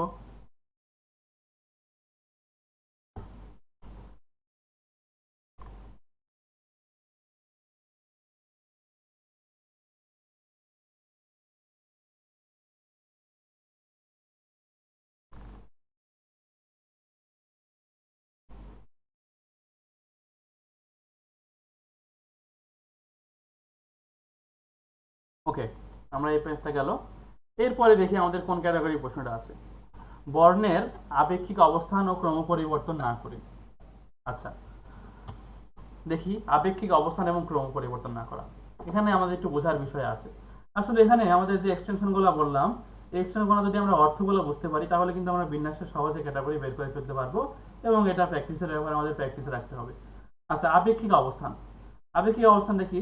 যার যার নিজস্ব অবস্থান সেই বর্ণ, সেই শব্দ সাপেক্ষে। অর্থাৎ সাপোজ রুদ্র বানানে ইউ এবং ডি কিন্তু 2 এবং 3 নম্বরে অবস্থান করছে, এটাই তাদের আপেক্ষিক অবস্থান। এবং ক্রম পরিবর্তন, ক্রম হচ্ছে, আমরা দেখবো উদাহরণটা দেখবো, তাহলে আমাদের বেশি ক্লিয়ার হবে। দেখি আমাদের একটা প্রশ্ন, যেটা চট্টগ্রাম বোর্ড এবং দিনাজপুর বোর্ডের একটা প্রশ্ন আছে। স্বরবর্ণগুলির ক্রম পরিবর্তন না করে, স্বরবর্ণের এবং ব্যঞ্জনবর্ণের আপেক্ষিক অবস্থান পরিবর্তন না করে ডিরেক্টর শব্দটি কত প্রকারে পুনরায় সাজানো যায়? এখানে পুনরায় সাজানো যায় একটা কিন্তু আমাদের ভ্যালুয়েবল প্রশ্ন, যে পুনর্বিন্যাসের ক্ষেত্রে আমরা বিন্যাস সংখ্যা যা বের হবে আমরা 1 মাইনাস করবো। আমি বলে দিচ্ছি এখন, বিন্যাস সংখ্যা যেটা বের হবে আমরা সেখান থেকে 1 মাইনাস করে ফেলবো। আচ্ছা, তো দেখি ক্রম পরিবর্তন না করা। তো প্রথম কাজ, আমাদের ডিরেক্টর শব্দটিতে কয়টা বর্ণ আছে বের করা। 1 2 3 4 5 6 7 8, 8টা বর্ণ আমরা লিখছি, এবং কোনো ডাবল আছে কিনা ডিরেক্টরে। আসলে অ্যাকচুয়ালি দেখি, ডি আছে একটা, আই একটা, আর দুইটা আছে, আমরা লিখে নিই। আর আছে আমাদের দুইটা, এবং ই সি টি ও, আচ্ছা সবগুলা ইন্ডিভিজুয়াল, খালি আরটা আমাদের ডাবল। ওকে, আমরা যদি এখন দেখতে পাই যে কি করব, স্বরবর্ণগুলির ক্রম পরিবর্তন না করা আমাদের যে শর্ত। স্বরবর্ণগুলি অর্থাৎ ভাবেল, ভাবেল কয়টা একটু দেখে নেই। ভাবেল হচ্ছে আই, ই, ও, তিনটা ভাবেল আছে। তো আমরা অবশ্যই মনে রাখবো ক্রম পরিবর্তন না করা মানে হচ্ছে ঠিক সেই স্পেসিফিক বর্ণগুলোকে এক জাতীয় বর্ণ ধরা। এখানে যেমন আর যেমন তিনটা ছিল সেরকম আমরা মনে করতে হবে সাপোজ আই একটা ভাবেল তিনটা আছে, অর্থাৎ ক্রম পরিবর্তন না করা মানে হচ্ছে স্বরবর্ণগুলোকে এক জাতীয় বর্ণ, অর্থাৎ আমাদের ভাবেল আছে তিনটা আই, ই এবং ও, এই তিনটাকে আমরা আই ধরে নিব বা ও ধরে নিব বা যে কোনো একটা ধরে নিব।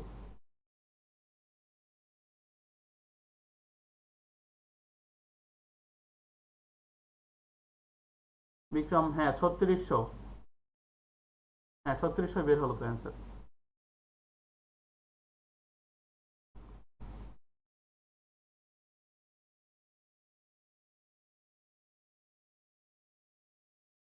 ওকে, তো আমরা দেখতে পাচ্ছি ভাওয়েল আছে তিনটা। তো এখানে ভাওয়েল তিনটাকে আমাদের এক জাতীয় বর্ণ ধরে নিতে হবে।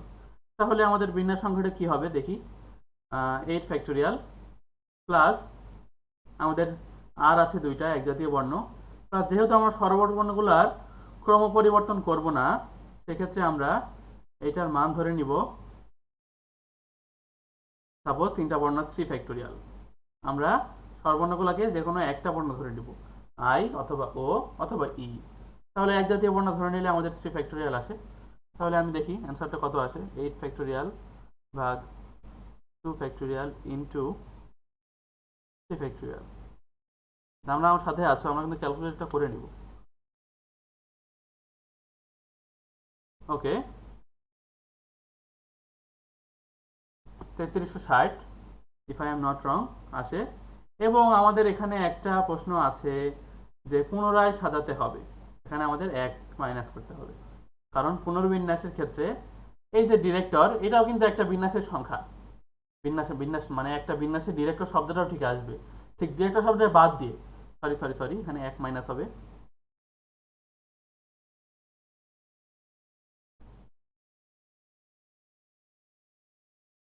ওকে, এক মাইনাস হবে। ঠিক আমি বলছিলাম যে ডিরেক্টর শব্দটাও কিন্তু আমাদের একটা বিন্যাস সংখ্যা, ঠিক ডিরেক্টর শব্দটা কিন্তু আমাদের বাদ দিতে হবে।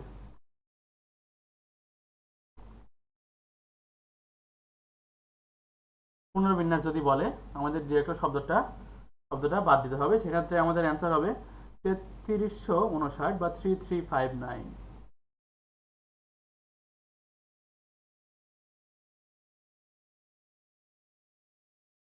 আচ্ছা, আমরা এটা দেখলাম। ঠিক আমাদের কিন্তু এই প্রশ্নটার সাথে আরেকটা প্রশ্ন আছে যে স্বরবর্ণের এবং ব্যঞ্জনবর্ণের আপেক্ষিক অবস্থান পরিবর্তন না করে, আমরা বলছি না আপেক্ষিক অবস্থানটি কি। আমরা দেখছি ডিরেক্টর শব্দ, ডিরেক্টর শব্দে, আচ্ছা আমি স্ক্রিনটা একটু ক্লিয়ার করে নিই। ওকে, এই যে আমাদের ডিরেক্টর শব্দ, এই শব্দে স্বরবর্ণগুলো কোথায় আছে, আই, ই, ও, এই তিনটা ভাওয়েল, এই তিনটা কিন্তু তিনটা অবস্থানে আছে এবং বাদ বাকি পাঁচটা কনসোনেন্ট কিন্তু তার পাঁচটা অবস্থানে আছে। ঠিক এই ক্রমগুলো চেঞ্জ করতে পারবো না। আমাদের ভাওয়েলের স্থানে আই থাকবে, আই এর স্থানে আই থাকবে, বা ই আসতে পারে বা ও আসতে পারে, কিন্তু কোনো কনসোনেন্ট আসবে না। আবার কোনো কনসোনেন্টের স্থানে কিন্তু কোনো ভাওয়েল যাবে না। সেক্ষেত্রে বিন্যাস সংখ্যাটা খুব ইজি, আমরা করে ফেলবো। স্বরবর্ণগুলোকে নিজেদের মতো বিন্যাস করতে হবে 3 ফ্যাক্টোরিয়াল উপায়ে, তারপরে আমাদের ব্যঞ্জন বর্ণগুলো নিজেদের মতো বিন্যাস করতে হবে 5 ফ্যাক্টোরিয়াল, পাঁচটা ব্যঞ্জন বর্ণ, যেহেতু আর দুইবার আছে আমরা তাই 2 ফ্যাক্টোরিয়ালটা ভাগ করে নিব। এবং যেহেতু পুনরায় সাজাতে হবে আমাদের এটার পরে একটা মাইনাস করতে হবে, তো 3 ফ্যাক্টোরিয়াল ইন্টু 5 ফ্যাক্টোরিয়াল ভাগ 2, 360 মাইনাস 1, আমাদের এখানে 359 এই বিন্যাস সংখ্যাটা হবে। তাহলে আমাদের কিন্তু মনে রাখবো আমরা যে ক্রম পরিবর্তন না করা, ক্রম পরিবর্তন না করা মানে হলো যে সেই স্পেসিফিক বর্ণগুলোকে এক জাতীয় বর্ণ ধরে নেওয়া, প্লাস ব্যঞ্জন বর্ণ এবং স্বরবর্ণের আপেক্ষিক অবস্থান মানে তার নিজ নিজ অবস্থান পরিবর্তন না করে বিন্যাস করা। তো এর পরের প্রশ্ন যদি আমরা দেখি কি ক্যাটাগরি আছে, যে বর্ণের বিশেষ অবস্থান সাপেক্ষে। এটা কেমন, অনেক সময় দেখা যায় বর্ণগুলো বিশেষ অবস্থানে থাকে, তাই না? তো যারা এই মুহূর্তে, রমিম নিশ্চয়ই এখন জয়েন করলো, যারা এই মুহূর্তে আমাদের সাথে আছো তাদের আবার বলে রাখছি, বা এই মুহূর্তে জয়েন করলে তাদের উদ্দেশ্যে বলছি, নেট স্কুল বিডি একটা নতুন লাইভ প্রোগ্রাম লঞ্চ করছে। যেটা হচ্ছে নাম চলো গল্প করি। আজকে আমাদের এপিসোড 1 চলছে। তো যারা যারা দেখছো অবশ্যই একটি লাইক কমেন্ট করে দেবে এবং তোমাদের গ্রুপে বা কোনো টাইম লাইনে শেয়ার দেবে অবশ্যই। এবং আমাদের ইউটিউব চ্যানেল এবং ফেসবুক পেজে লাইক এবং সাবস্ক্রাইব করে প্লাস বন্ধুদেরকে মেনশন দিতে বলবে না। ওকে, আমরা দেখছিলাম যে বর্ণের বিশেষ অবস্থান।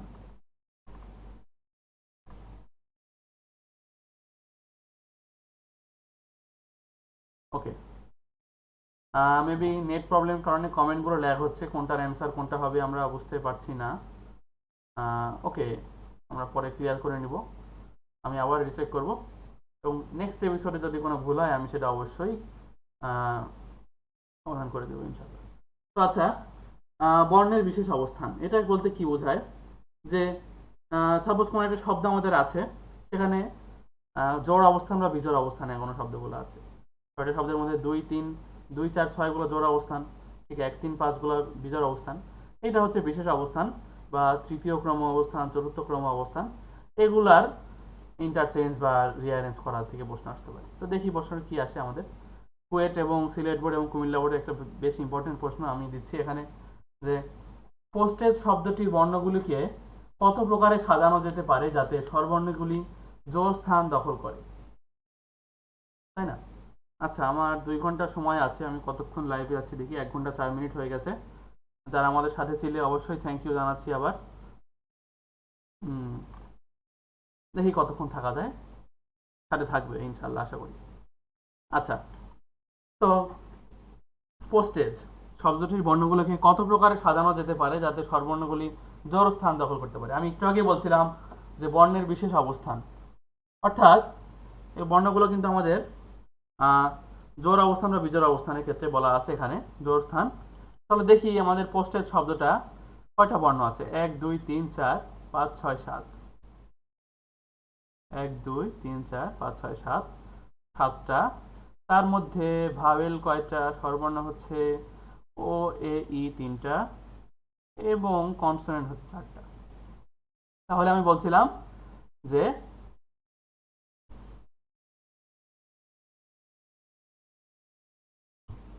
ওকে, কতগুলিতে জোড় স্থান দখল করবে। দেখি এখানে যেহেতু 7টা বর্ণ আছে, তাহলে জোড় স্থান কি কি? এই যে দ্বিতীয়তম স্থান, চতুর্থতম স্থান এবং ষষ্ঠতম স্থান। এই 3টা স্থানে কিন্তু আমাদের স্বরবর্ণগুলো অথবা 3টা ভাওয়েল বসাতে হবে। তাহলে এই 3টা স্থানে কতভাবে সাজানো যায়? অবশ্যই 3 ফ্যাক্টোরিয়াল, 3টা থেকে 3টা নিলে 3 ফ্যাক্টোরিয়াল ইন্টু বাদ বাকি যে 4টা জায়গা আছে সেখানে আমাদের 4টা কনস্ট্যান্ট বসবে এই 4 ফ্যাক্টোরিয়াল উপায়। একদম ইজি, 3 ফ্যাক্টোরিয়াল ইন্টু 4 ফ্যাক্টোরিয়াল, এটা অ্যান্সার। তাহলে আমরা যেটা মনে রাখবো, জড়স্থান দখল করা মানে ঠিক যে কত জড়স্থান আছে সেক্ষেত্রে ভাওয়েলগুলো বসবে এবং বাদ বাকি স্থানে কনসোনেন্টগুলো বসবে। এটা আমাদের অ্যান্সার আছে 144। আমি বারবারই বলছি, যারা আমার সাথে আসো অবশ্যই ক্যালকুলেট করে নিবে, এটা আমাদের প্র্যাকটিসও হয়ে যাবে।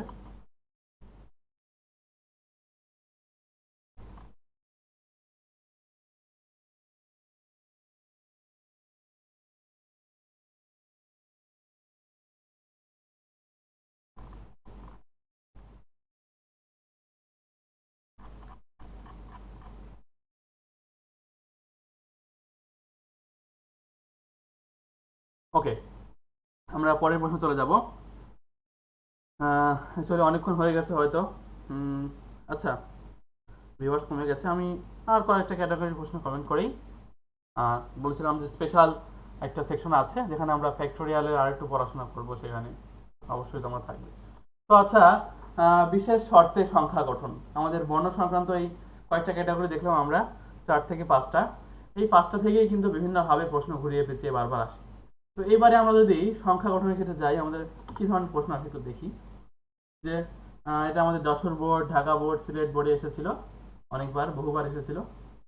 এখানে প্রশ্নটা আছে যে প্রত্যেক অঙ্ককে প্রত্যেক সংখ্যায় মাত্র একবার ব্যবহার করে 6, 5, 2, 3, 0 অঙ্কগুলি দ্বারা 5 অঙ্কের কতগুলি অর্থপূর্ণ বিজোড় সংখ্যা গঠন করে যেতে পারে? অনেক বড় একটা প্রশ্ন, আমরা একটু সহজ করে দিই। আমাদের এমন একটা সংখ্যা গঠন করতে হবে যেখানে, যেটা অবশ্যই বিজোড় সংখ্যা হবে, যেখানে আমাদের এই 6, 5, 2, 3, 0 সংখ্যাগুলা একবার করে থাকতে হবে। এমন কয়েকটা সংখ্যা গঠন করা যায়।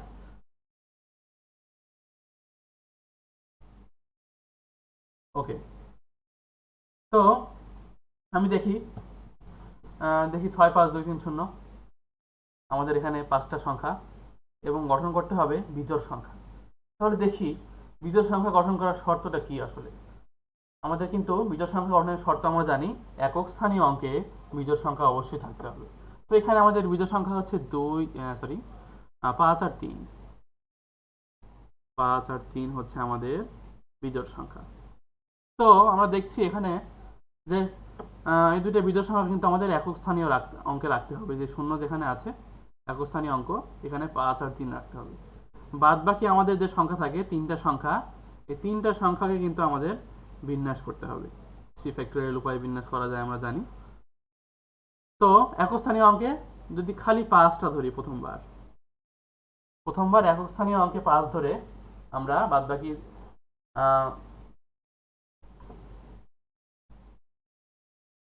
সরি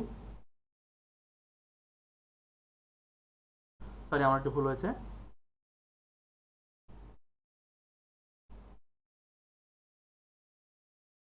ওকে, একক স্থানীয় অঙ্কে 5 রেখে আমাদের বাদ বাকি 4টা আমরা বর্ণকে বিন্যাস করতে পারি 4 ফ্যাক্টোরিয়াল উপায়ে। Sorry for my mistake. Okay, কিন্তু এখানে একটা কথা আছে। একক স্থানীয় অঙ্কে 5 রাখলাম, ঠিক আছে, কিন্তু এই 5টা অঙ্কের মধ্যে কিন্তু আমার শূন্যও আছে, তাই না? জিরো কিন্তু আছে। তো এই জিরোকে যদি আমরা এই সামনে নিয়ে আসি, এটা কিন্তু 5 অঙ্কের অর্থপূর্ণ সংখ্যা হচ্ছে না, সেটা কিন্তু 4 অঙ্কের সংখ্যা হয়ে যাচ্ছে। তো সেক্ষেত্রে যে যে স্থানে জিরো আছে প্রথমে, সেটা আমাদের বাদ দিতে হচ্ছে, তাই না? অবশ্যই বাদ দিতে হবে। তো প্রথমে জিরো বাদ এবং শেষে 5 রেখে আমাদের যে বিন্যাস সংখ্যা আসে সেটা হচ্ছে 4 ফ্যাক্টোরিয়াল মাইনাস 3 ফ্যাক্টোরিয়াল। মাঝখানে 3টা সংখ্যা আমরা বিন্যাস করবো, আবার দিয়ে এটা বিয়োগ করে দিলে কিন্তু চলে আসে। তো দেখি 4 ফ্যাক্টোরিয়াল মাইনাস 3 ফ্যাক্টোরিয়ালের অ্যান্সার কত আসে। 18। এটা গেল একক স্থানীয় অঙ্কে 5 রেখে। প্লাস আমরা যখন একক স্থানীয় অঙ্কে 3 রাখবো, সেখানে আবার কিন্তু এই 18টাই আসবে। আবার একক স্থানীয় অঙ্কে 3 এবং প্রথমে শূন্য বাদ রেখে, তাহলে আমাদের মোট বিন্যাস সংখ্যা হবে এখানে 36।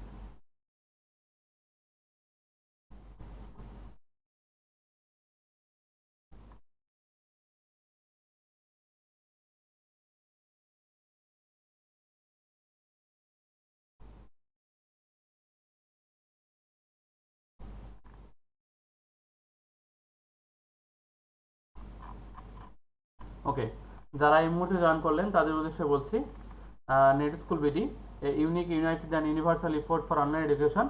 আমরা কিভাবে অনলাইন এডুকেশনকে আরও সাবলীল এবং ফ্লুয়েন্ট করা যায় সে অনুযায়ী কাজ করি। সেই অনুযায়ী আমরা ভিডিও বানাই এবং ভিডিও লেকচারগুলো আমাদের ইউটিউব চ্যানেল বা ফেসবুক পেজ আপনারা পেয়ে যাবেন। সেক্ষেত্রে আমাদের লাইক এবং সাবস্ক্রাইব করে অবশ্যই রাখতে হবে। প্লাস আমরা কিছু আজকে যেটা করছি, এটা হচ্ছে একটা লাইভ সেশন নতুন লঞ্চ করছি, চলো গল্প করি, যেটার আজকে এপিসোড 1 চলছে। আমি ইনস্ট্রাক্টর রুদ্র মাহমুদ আছি আপনাদের সাথে, বিন্যাস সমাবেশ নিয়ে আলোচনা করছি। তো আচ্ছা, এরপরে আমরা যেটা নিয়ে আলোচনা করব সেই ক্যাটাগরিটা হচ্ছে বিশেষ বস্তু অন্তর্ভুক্ত রাখা বা না রাখার ক্ষেত্রে। এটা কেমন যে একটা কয়েকটা বস্তু আমাদের নিতে হবে, তার মধ্যে থেকে কিছু বস্তু থাকবে আবার কিছু বস্তু থাকবে না, তাই না? বা সবসময় থাকবে, এটা প্রশ্ন আমরা আসলে প্রশ্ন আসলে ভালো করে দেখি আমরা একটু। 10টি বস্তু থেকে একবারে 5টি নিয়ে কতগুলি বিন্যাসে 2টি বিশেষ বস্তু সর্বদা অন্তর্ভুক্ত থাকবে? আচ্ছা, আমাদের কাছে 10টা বস্তু দেওয়া হয়েছে, আমরা একটু ভালোভাবে বুঝবো। ওকে, আমাদেরকে 10টা বস্তু নেওয়া হয়েছে। 10টা থেকে একবারে প্রতিবার 5টা নিতে হবে। 5টা নিয়ে কতগুলি বিন্যাস করা যায়, যার মধ্যে 2টা বিশেষ বস্তু সর্বদা থাকবে। তাহলে 2টা বস্তু যেহেতু ফিক্সড, এই 2টা বস্তুকে আলাদা করে রেখে বাদ বাকি 8টা থেকে আমরা কিন্তু বিন্যাসটা করব। দেখি 10 মাইনাস 2 ইজ ইকুয়াল টু 8। যেহেতু বলা হয়েছে সেই 2টা স্পেসিফিক বস্তু আমার খুব পছন্দের, আমি এই 2টা রেখে নিয়ে তারপরে বিন্যাস করব। তাহলে এই 8টা থেকে আমাদের 5টা নিতে হবে। 8p5, একদম ইজি একটা, এটা মনে রাখতে হবে। শর্ট প্রশ্ন, এটা কুমিল্লা বোর্ড এবং সিলেট বোর্ডে এসেছিল। এটা কিন্তু এমসিকিউতে দিয়ে দিতে পারে, আমাদের মনে রাখতে হবে ট্রিক্সটা। যখন যদি বলে যে 2টা বা 3টা বিশেষ বস্তু সর্বদা অন্তর্ভুক্ত থাকবে বা থাকবে না, সেক্ষেত্রে কিন্তু আমাদের ওই 2টা বস্তু বা 3টা বস্তু বিন্যাস থেকে বাদ দিতে হবে। ওকে, আমরা অ্যান্সারটা একটু দেখি। 8p5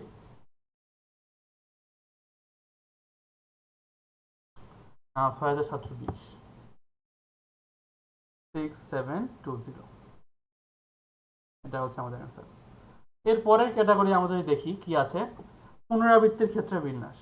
এটা অনেক ইন্টারেস্টিং একটা বিষয়, আমরা ভালোভাবে বুঝবো নিশ্চয়ই। ওকে,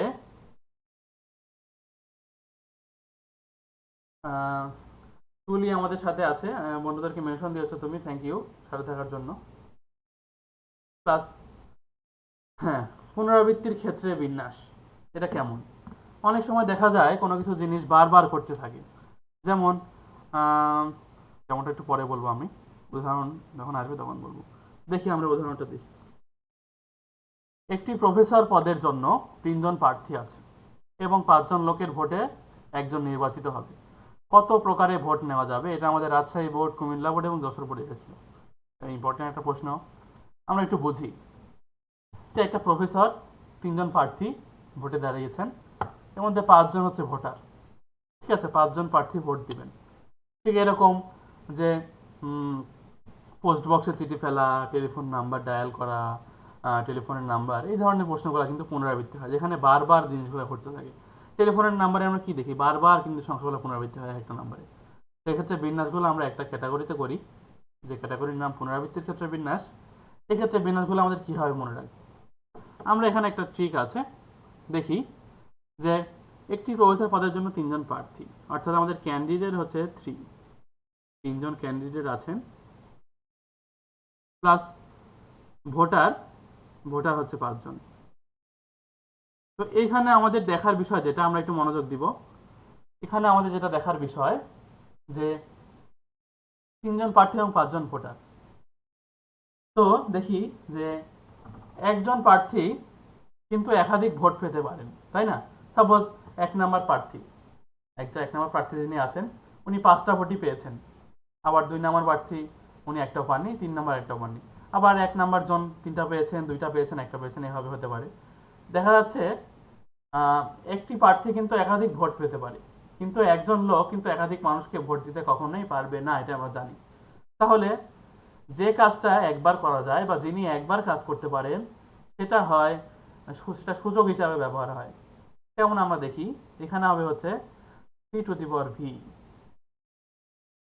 ওকে, c⁴ এখানে c হচ্ছে প্রার্থী ক্যান্ডিডেট, v হচ্ছে ভোটার। এটা হচ্ছে বিন্যাসের মান। কেন এটা আমরা কিভাবে মনে রাখবো? যিনি একটি কাজ সম্পন্ন করতে পারেন বা একবার কাজ করতে পারেন, তিনি থাকবেন পাওয়ার হিসাবে, এবং যার উপর একাধিক কাজ করা যায় বা যিনি একাধিক কাজ করতে পারেন, সেটা হয় হচ্ছে ভিত্তি হিসাবে থাকে। তাহলে এখানে আমরা দেখি খুব ইজিভাবে 3⁵ এটা কিন্তু অ্যান্সার আমরা বের করে ফেলতে পারবো। এটা হচ্ছে 3⁵ 243।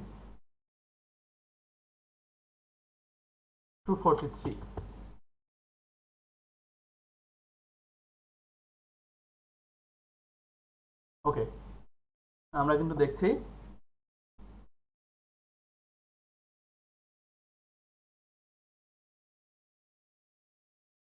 ওকে, আমরা মনে রাখবো অবশ্যই, যিনি একটি কাজ করতে পারেন তিনি থাকবেন উপরে, এবং যার উপর একাধিক কাজ করা হয় বা একাধিক কাজ করতে পারেন যিনি, তিনি থাকবেন নিচে। Vikram, thank you, thank you, thank you. যে আমাদের দেশে একজন মানুষ তো অনেকবার ভোট দেয়, হ্যাঁ, এটা কিন্তু আলাদা কথা। এই এই বিন্যাসটা কিন্তু আমাদের দেশের ক্ষেত্রে হবে না, এই বিন্যাসটা আমাদের দেশের ক্ষেত্রে হবে না। যাই হোক, আমি এখানে ভোটিং ব্যবস্থা কিছু কিছু বলতে চাচ্ছি না, অ্যাকচুয়ালি কখন কে দেখে ফেলে এটা আসলে বলা যায় না, তাই না? আচ্ছা, থাক, এগুলো গোপনে থাক, কমেন্টটা পারলে হাইড করে দিও। আচ্ছা,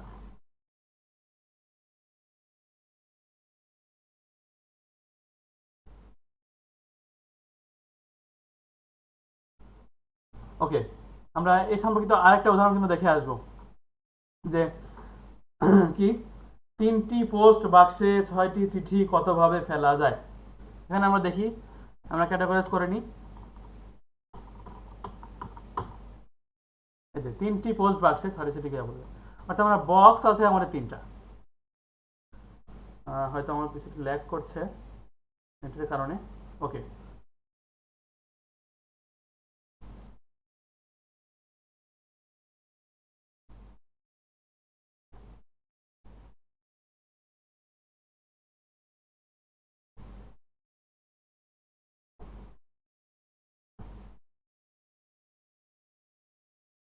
আচ্ছা, আমাদের এখানে বক্স আছে 3টা এবং লেটার আছে 6টা।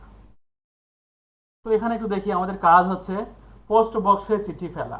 তাহলে আমাদের একটু চিন্তা করি যে আমাদের একাধিক বাক্সে কিন্তু আহ, একটা চিঠি ফেলা যায় না। একটা চিঠি আমরা ঠিক একটা বাক্সেই ফেলতে পারবো, তাই নয় কি? কারণ আবার একটা বাক্সে কিন্তু একাধিক চিঠি ফেলা যায়, কিন্তু একটা চিঠি একাধিক বাক্সে ফেলা যায় না। তাহলে আমাদের চিঠি ফেলার কাজটা কিন্তু একভাবে করা যাচ্ছে, এবং বাক্সে কিন্তু অনেকগুলো কাজ হচ্ছে বা অনেকগুলো চিঠি ফেলা যাচ্ছে। সেক্ষেত্রে আমরা যেহেতু যে কাজটা একটা করা যায় সেটা উপরে দিয়ে দিব box to the power letter, এবং 3 to the power 6 হচ্ছে অ্যান্সার। আমরা একটু দেখে আসি, ক্যালকুলেটরটা করেই নি। 3 to the power 6 729, 729 হচ্ছে আমাদের answer.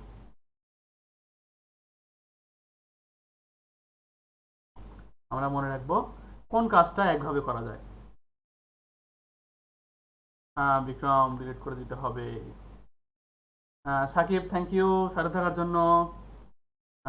Thank you, thank you, thank you so much.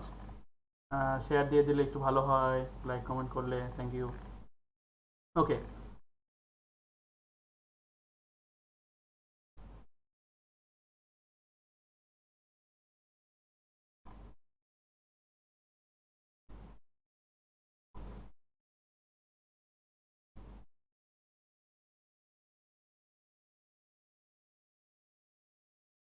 আচ্ছা, আমরা পরের ক্যাটাগরিতে চলে যাব, সারি বিন্যাস। সারি বিন্যাস কি? লাইন আকারে বিন্যাস বা লাইন ধরে বিন্যাস। হ্যাঁ, আমরা একটু তাড়াতাড়ি আগাবো, এক্ষেত্রে অনেকক্ষণ বেশি হয়ে গেছে, অনেকের ধৈর্য থাকবে না। আচ্ছা, তো সারি বিন্যাসটা কি আমরা উদাহরণটা দেখে নিই। দুইজন দ্বাদশ শ্রেণীর ছাত্রকে পাশাপাশি না বসিয়ে 14 জন একাদশ শ্রেণীর ও 10 জন দ্বাদশ শ্রেণীর ছাত্রকে কত রকমে এক লাইনে সাজানো যায়? এটা যশোর বোর্ডের প্রশ্ন। যে আমরা সেই আমাদের প্রাত্যহিক সমাবেশের লাইন দাঁড়ানোর কথা মনে হয়ে গেল। আমরা লাইন দাঁড়াতাম সকালে, একজন আরেকজনকে গোতাইতাম পিছন থেকে। সেই জন্য হয়তো বলছে দ্বাদশ শ্রেণীর ছাত্রকে পাশাপাশি না বসে। আচ্ছা, প্রশ্ন একটু ক্লিয়ার করি আমরা, যে 2 জন দ্বাদশ শ্রেণীর ছাত্র পাশাপাশি দাঁড়াতে পারবে না, কারণ তারা একে অপরকে লাথি মারবে পেছন থেকে। আচ্ছা, পরে কিন্তু আমাদের 14 জন একাদশ শ্রেণীর ছাত্র আছে এবং 10 জন দ্বাদশ শ্রেণীর ছাত্র আছে। তো প্রথমে যেহেতু 12-এর ফলাফল জেনে ঝামেলা, আমরা 12-এর ফলাফল বাদ দিয়ে দেবো, ওরা বাদ একটু পরে আসো তোমরা। আগে আমরা 14 জন একাদশ শ্রেণীর ছাত্র 11-এর বাচ্চাগুলোর ব্যবস্থা করি। আচ্ছা, সাপোজ আমরা 11-এর বাচ্চাগুলোকে সাজালাম, একটু মাঝখানে গ্যাপ রেখে দিই, কারণ মাঝখানে আমাদের দ্বাদশ শ্রেণীর ছাত্র ঢুকাতে হবে, তাদেরকে আমরা পরপর ভরাতে পারবো। সাপোজ এখানে 11টা আছে, জায়গা হবে না জন্য এখানে অল্প করে দেখালাম। তো এই কয়জনকে কিন্তু আমি সাজাতে পারি, সরি সরি সরি সরি 14 জন। এই 14 জনকে আমরা সাজাতে পারি 14 ফ্যাক্টরিয়াল উপায়ে, অর্থাৎ আমরা 14 ফ্যাক্টরিয়াল ভাবে এই 14 জনকে কিন্তু লাইন আপ করে দিতে পারি। ঠিক এদের মাঝখানে যে ফাঁকা জায়গাগুলো আছে, এই ফাঁকা জায়গাগুলোকে আমাদের 12-এর যারা বুড়া সালফল আছে তাদেরকে দিয়ে পূরণ করতে হবে, কারণ তাদেরকে পরপর বসানো যাবে না, দাঁড়ানো জায়গায় তারা লাথালাথি করতে পারে। তো এখানে দেখি আমরা কয়টা ফাঁকা স্থান থাকে এই 14 জনের মাঝে। এই মাঝখানে 1টা 2টা 3টা 4টা, 5 জনের মাঝে 4টা ফাঁকা স্থান, তার মানে 14 জনের মাধ্যমে মাঝে 13টা ফাঁকা স্থান থাকবে, প্লাস সামনে একজন এবং পিছনে একজন দাঁড়াতে পারবে। তাহলে আমরা দেখলাম এরা হচ্ছে 12-এর স্টুডেন্ট, এরা হচ্ছে 11-এর স্টুডেন্ট, মাঝখানে গ্যাপ থাকলো, অর্থাৎ এই বদমাইশটা একে আর লাথি মারতে পারছে না। অর্থাৎ আমরা দেখি তাহলে আমাদের এই 15টা ফাঁকা স্থানে 10 জনকে আমরা কিভাবে বিন্যাস করতে পারি। ইন্টু 15p10 ইন্টু 15p10, এটা হচ্ছে আমাদের অ্যান্সার।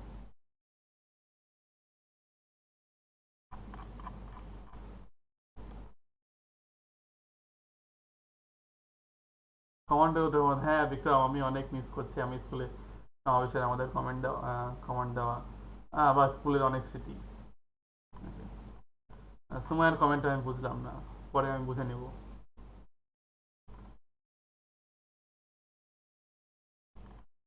ওকে, দেখতে পাচ্ছি আমার সাথে 59টা কমেন্ট হয়ে গেছে, 7টা শেয়ার হয়ে গেছে। থ্যাংক ইউ যারা যারা ছিলেন আমাদের সাথে এবং সাথে থাকবেন। আমরা আরও কিছুক্ষণ গল্প করবো একটু বিন্যাস সমাবেশ নিয়ে। ওকে, আমাদের নেক্সট প্রশ্ন আমরা চলে যাই, হচ্ছে চক্র বা বৃত্তাকারে বিন্যাস। ঠিক আছে, আমরা একটু দুইটা খুবই ইন্টারেস্টিং প্রশ্ন দেখবো। এটা হচ্ছে, দেখি, চট্টগ্রাম বোর্ড, সরি, এটা কি বোর্ড, ঢাকা বোর্ড পড়াও এবং বরিশাল বোর্ড 11তে এসেছিল প্রশ্ন দুইটা। একটা, দুইজন কলা বিভাগের ছাত্রকে একত্রে না বসিয়ে 5জন বিজ্ঞানের ছাত্র এবং 5জন কলা বিভাগের ছাত্রকে যত রকমে একটি গোল টেবিলের পাশে আসন, সরি, কত রকমে, আমার লিখতে ভুল হয়েছে, কত রকমে একটি গোল টেবিলের পাশে আসন নিতে পারবে। অর্থাৎ আমাদের কাজ হলো, একটা গোল টেবিল আছে, আমরা আঁকায় নিব সোজা কথা। আমরা একটা কনফারেন্সে বসছি, এখানে ওই ঝামেলা, পাশাপাশি বসালে এরকম গল্প করবে এই সায়েন্স আর আর্টসের ফলাফল। আমার সায়েন্স আর্টসের ফলাফলকে আলাদা বসাতে হবে। তো আমাদের সায়েন্সের ফলাফল আছে কয়জন? সায়েন্সের ফলাফল আছে এখানে হচ্ছে বিজ্ঞানের ছাত্র ও 5জন বিজ্ঞানের ছাত্র, আর আর্টসের হচ্ছে 5জন আছে। আর্টসের ফলাফল একটু বেশি গল্প করে, আমরা জানি। আমরা সায়েন্সের তো জানি, আমরা ভালো মানুষ। আচ্ছা, ঠিক আছে। তো এখানে একটা কনফারেন্স হচ্ছে, তো এদেরকে একসাথে বসাতে হবে, সায়েন্সের 5জন, আর্টসের 5জন। কিন্তু দুইজন আর্টসের পোলাপানকে একসাথে বসানো যাবে না, কারণ তারা গল্প বেশি করে। যারা আর্টসে আসো দেখলে মাইন্ড করো না। আচ্ছা, ওকে, তাহলে আমরা যেহেতু আর্টসের পোলাপান নিয়ে ভেজাল, আর্টসে একটু পরে আসো তোমরা, আমরা একটু সায়েন্সের গুলাকে নিয়ে আসি। হ্যাঁ, সায়েন্সের 5জনকে একটি গোল টেবিলে বিন্যাস করতে হবে 5 ভাবে।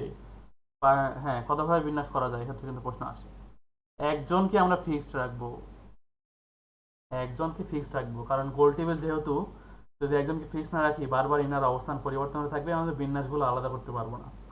একজনকে ফিক্সড রেখে এই বাকি 4জনকে 1 2 3 4 বসাই দিলাম সাইড টেবিলে, বস।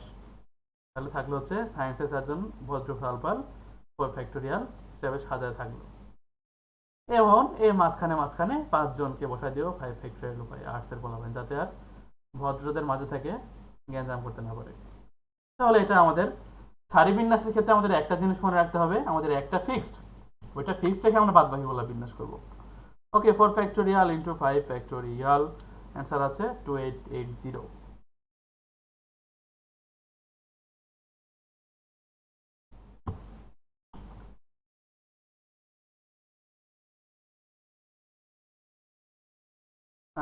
রেজওয়ান, আসসালামু আলাইকুম। ওয়ালাইকুম সালাম, কি খবর? তোমার খবর নাই অনেকদিন। জয় বাংলা, জয় বঙ্গবন্ধু, বাংলাদেশ চিরজীবী হোক। ওকে, আমরা দেখছিলাম যে সারি বিন্যাস আমাদেরকে একজনকে ফিক্সড রেখে বাদ বাকিগুলো বিন্যাস করতে হবে, এটাই হচ্ছে সারি বিন্যাস। এরপরে আমরা খুবই ইন্টারেস্টিং একটা প্রশ্ন দেখব। হ্যাঁ, এটা হচ্ছে সারি বিন্যাসের ক্যাটাগরাইজড প্রশ্ন। সেটা হচ্ছে 8টি ভিন্ন ধরনের মুক্তা কত রকমে একটি ব্যান্ডে লাগিয়ে একটি হার তৈরি করা যাবে। ওকে, এটা একটা ইন্টারেস্টিং প্রশ্ন, ভালো একটা প্রশ্ন এসে যেতে পারে। আচ্ছা, আমাদের 8টা ভিন্ন ধরনের মুক্তা, একটি ব্যান্ড, আচ্ছা আমরা একটা মালা বানাবো আর কি, হার বানাবো আর কি, বলবো সারি বিন্যাসই বলা যায়। তো 8টা আমাদের পার্ল আছে বা মুক্তা আছে। এই 8টা পার্লকে আমরা ইয়া করি, একটাকে ফিক্সড রেখে বাদ বাকি 7 ফ্যাক্টোরিয়াল উপায়ে সাজাই দিই, ব্যাস হয়ে গেল অ্যান্সার। তাতেই কি অ্যান্সার হয়ে গেল? না, এক্ষেত্রে একটা কথা আছে। সারি বিন্যাসের ক্ষেত্রে আমরা একটু মনোযোগ দিব। সারি বিন্যাসের ক্ষেত্রে যে, যদি সাপোজ আমরা একটা হার বানালাম, এটা কিন্তু বারবার উল্টায় দেখলে কিন্তু একই মনে হবে, তাই না? এটা এদিক থেকে উল্টালেও হার দেখতে পাচ্ছি, অ্যান্টি ক্লকওয়াইজ বা ক্লকওয়াইজ দুপাশে কিন্তু হার, মানে একই একটা নেকলেস হচ্ছে। সেক্ষেত্রে আমরা এক ক্যাটাগরির বিন্যাসটা বাদ দিয়ে দিব, অর্থাৎ 2 ফ্যাক্টোরিয়াল ভাগ হবে। আমরা একটু খেয়াল রাখবো, যে ক্ষেত্রে মনে হয় যে তাদেরকে উল্টায় দেখলে একই মনে হয়। কিন্তু আমরা যেহেতু এর আগে স্টুডেন্ট ছিল, দুইটা স্টুডেন্ট ছিল, স্টুডেন্টদেরকে কিন্তু উল্টায় দেখলে একই মনে হবে না, তারা ভিন্ন ভিন্ন, তারা ভিন্ন আছে। এখানে অনেকের প্রশ্ন আসতে পারে, 8টি ভিন্ন ধরনের মুক্তা কিন্তু বলা আছে, তাও কিন্তু মুক্তা তো সবগুলো মিলে তো একটা মালা হবে, তাই না? এদিক থেকে দেখতে একটা মালা, এদিক থেকে দেখতে একটা মালা বা নেকলেস, অর্থাৎ একটা অবজেক্ট। এই অবজেক্টের ক্ষেত্রে আমরা যদি অ্যান্টি ক্লকওয়াইজ এবং ক্লকওয়াইজ সেম হয়, তাহলে আমরা 2 ফ্যাক্টোরিয়াল ভাগ দিব, নচেত একটা বাদ দিয়ে বাদ বাকিগুলো বিন্যাস ফ্যাক্টোরিয়াল। তো এই ছিল আমাদের ক্যাটাগরাইজ প্রশ্ন। আর একটা ক্যাটাগরি কিন্তু আমাদের বাদ আছে, সেটা হচ্ছে মান নির্ণয় সংক্রান্ত। তো এখানে মান নির্ণয় সংক্রান্ত প্রশ্নগুলো আমরা দেখব। তার আগে প্লাস আমরা যে ফ্যাক্টরিয়াল সম্পর্কে কিছু আলোচনা ছিল ওটাও করব। ওটা করে একটু ফ্যাক্টরিয়ালে তারপরে এনপিআর এনপি ওটা নিয়ে আলোচনা করবো, ওটা করে তারপরে আমরা শেষ করে দেবো ইনশাল্লাহ। দেখি আমাদের সাথে আরেকবার একটু কে কে আছে।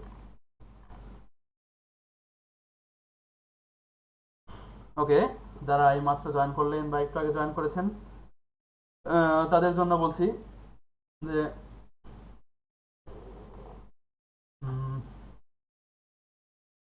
নেট স্কুল বিডি এমন একটি প্রোগ্রাম আজকে লঞ্চ করছে, সেটা হচ্ছে আমাদের যে চলো গল্প করি আজকে এপিসোড 1। আমরা উইকলি বা বাই উইকলি লাইভে আসার চেষ্টা করবো। অ্যাকচুয়ালি আমি একটু অসুস্থ ছিলাম, ওই জন্য 1 মাস আপনাদের সাথে কন্টিনিউ করা হয়নি, সেজন্য। তো আমরা কন্টিনিউ করার চেষ্টা করব। তো সেখানে আমরা বিভিন্ন বিষয় নিয়ে গল্প করব, প্লাস আড্ডা দেব, প্লাস গেস্ট থাকবেন, ভিআইপি গেস্ট থাকবেন, আমরা সব কিছু করবো। আমরা একসাথে কানেক্টেড থাকবো এই লকডাউনের সময়টা, যাতে আমাদের পড়াশোনা আটকে না থাকে। তো যারা এইমাত্র জয়েন করলেন অবশ্যই keep supporting us by liking our page, এবং ইউটিউব চ্যানেলটা একটু ঘুরে আসবেন। এখানে ক্যাটাগরাইজ ভালো ভালো আপনাদের আপনার ভালো কোয়ালিটি দেখতে পারবেন অবশ্যই।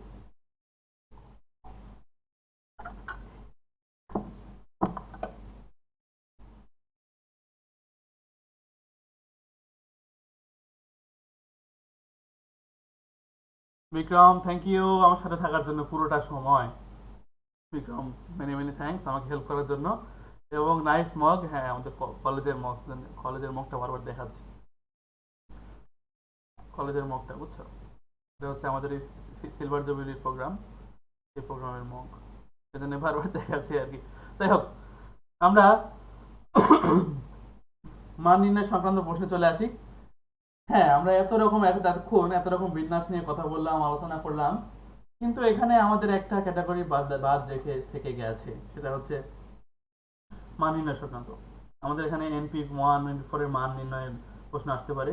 যেমন এই প্রশ্নটা দেখি, আমাদের কুয়েটের প্রশ্ন, কুয়েটে 2005-06 সেশনের প্রশ্ন, এটা কিন্তু এসেছিল কুয়েটে।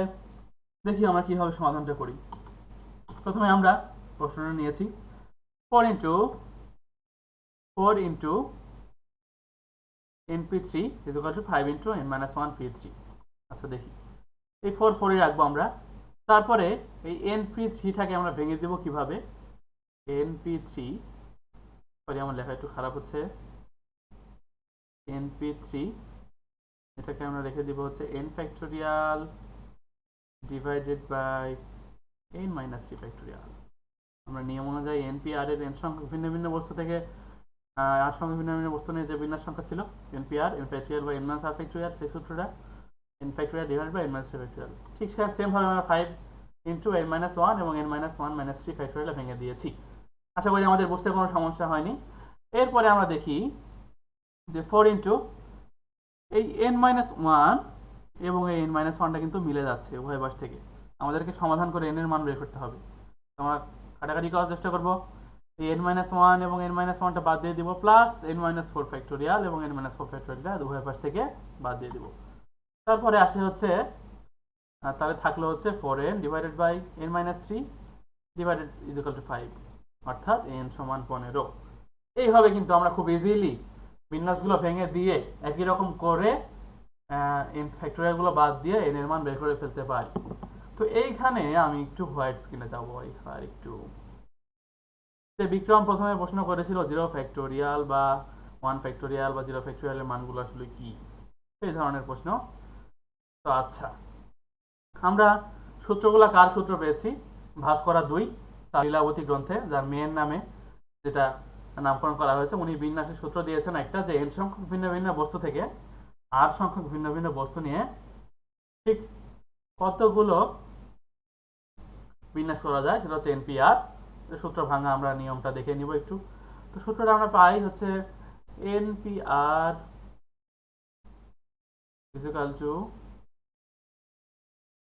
n factorial divided by n minus r factorial। তারপরে আরেকটা পাইছি n সংখ্যক বস্তু থেকে ঠিক n সংখ্যক বস্তু নিয়েই, অর্থাৎ সবগুলো নিয়ে কিন্তু বিন্যাস করা যায় n ফ্যাক্টোরিয়াল উপায়ে।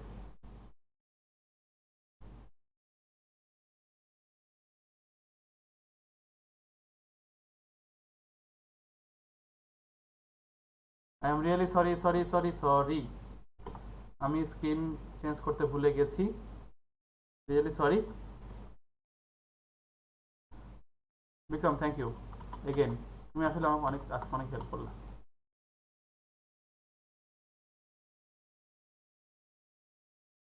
আচ্ছা, আমরা স্ক্রিনে লিখেছিলাম, সরি আমি খেয়াল করিনি, আমি মাঝখানে স্ক্রিন চেঞ্জ করেছিলাম।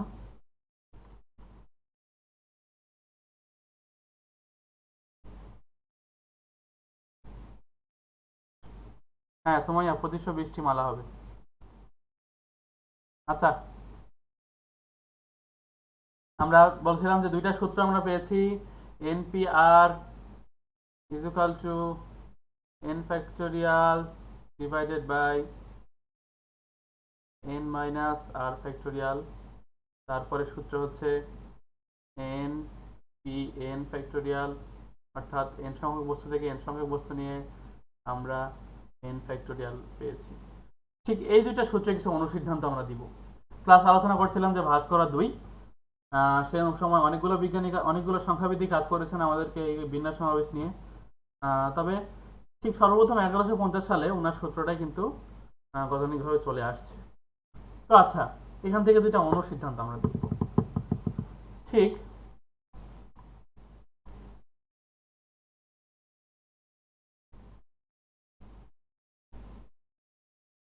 রিয়েলি সরি,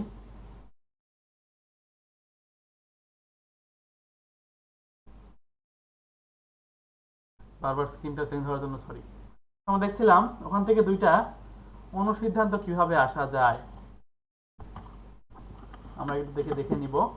এটা হচ্ছে 0 ফ্যাক্টোরিয়ালের মান অ্যাকচুয়ালি যে 1, এটা কিভাবে আসলো।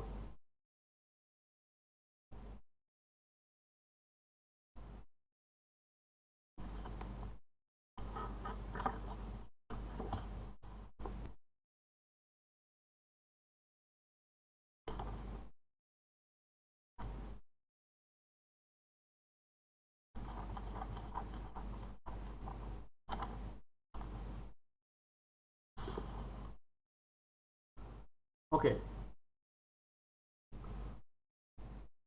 মেবি একটু ল্যাগ হচ্ছে নেট প্রবলেমের কারণে।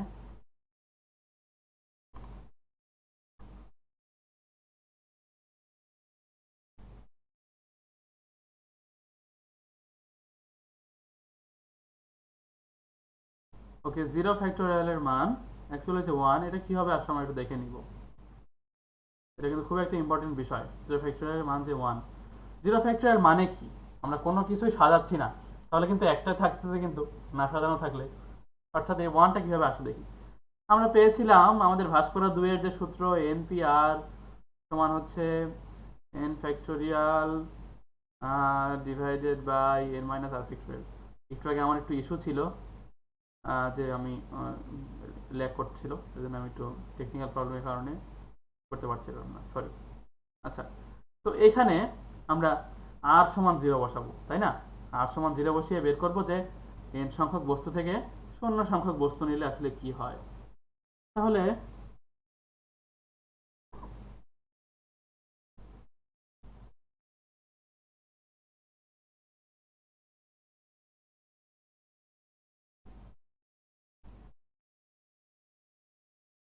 আই এম এগেইন সরি, আসলে একটু টেকনিক্যাল প্রবলেম হচ্ছে।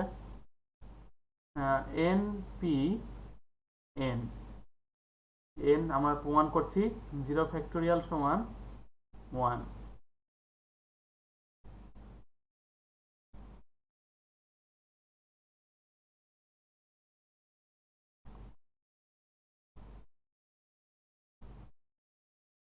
আমরা এখানে প্রমাণ করছি 0 ফ্যাক্টোরিয়াল সমান 1, অর্থাৎ মানে আমরা পেয়েছিলাম এন পি এন সমান কিন্তু n factorial divided by n minus n factorial. এটা মূল সূত্রের মধ্যে আমরা লিখতে পারি, ভাস্কর 2 এর সূত্র n factorial divide by n minus 1 factorial. এখান থেকে আমি বের করতে পারি আমরা আরেকটা একটা অনুসন্ধান পেয়েছিলাম npn সমান n ফ্যাক্টোরিয়াল, তাই না? আমরা বা দিয়ে লিখি npn সমান n ফ্যাক্টোরিয়াল। হয়তো বৃষ্টি আসছে, আমি বেশিক্ষণ থাকতে পারবো না, নেট প্রবলেম করবে বা কারেন্ট যেতে পারে, তাদের একটু শেষ করে দিব। আচ্ছা, তো np1 সমান কিন্তু আমরা n ফ্যাক্টোরিয়াল পেয়েছি একটা অনুসিদ্ধান্ত আগে, যেটা আমরা ইউজ করেছি। প্লাস এখানে আমরা এটার যদি গতানুগতিক সূত্র অনুযায়ী বসাই n factorial by n minus 1 factorial, তাহলে n factorial divided by 0 factorial. ঠিক 0 ফ্যাক্টোরিয়ালটা আমরা এই পাশে নিয়ে আসবো। 0 ফ্যাক্টোরিয়ালকে এ পাশে নিয়ে আসার পর আমি n বাই 1 ফ্যাক্টোরিয়াল 1 হয়ে যাবে। তো এটাই আমার এখানে আরও কিছু কথা ছিল। লাইভটা বেশিক্ষণ দীর্ঘায়িত হয়ে গেছে, প্লাস বৃষ্টি আসছে, আমাদের হয়তো নেট প্রবলেম করবে বা কারেন্ট ইস্যুস থাকতে পারে। তো আমরা আর বেশিক্ষণ লাইভটি দীর্ঘায়িত করব না। যারা এই পর্যন্ত আমাদের সাথে ছিলেন সবাইকে আবার thanks a lot for being with me today. আমরা একটি লাইভ সেশন সম্পন্ন করলাম।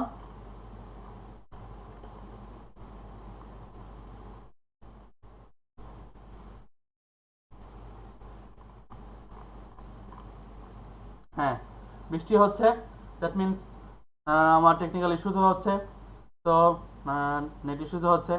আমরা আর বেশিক্ষণ লাইভে থাকবো না, শেষ করে দিলাম। যারা আমাদের সাথে ছিলেন ভবিষ্যতে পাশে থাকবেন এবং অবশ্যই আমাদের ইউটিউব চ্যানেল এবং ফেসবুক পেজে চোখ রাখবেন একটি লাইক এবং সাবস্ক্রাইব দিয়ে। তো আজকে এই পর্যন্ত ছিল, দেখা হবে আবার চলো গল্প করি নেক্সট এপিসোডে। হয়তো কোনো গেস্ট থাকবে সাথে বা আমি একাই থাকবো, এবং এই বিন্যাস সমাবেশের পর কিন্তু সলভিং ক্লাস আসতেছে। সবাই সাথে থাকবে। Thanks a lot for being with me. That's all for today. আসসালামু আলাইকুম সবাইকে, ভালো থাকবেন।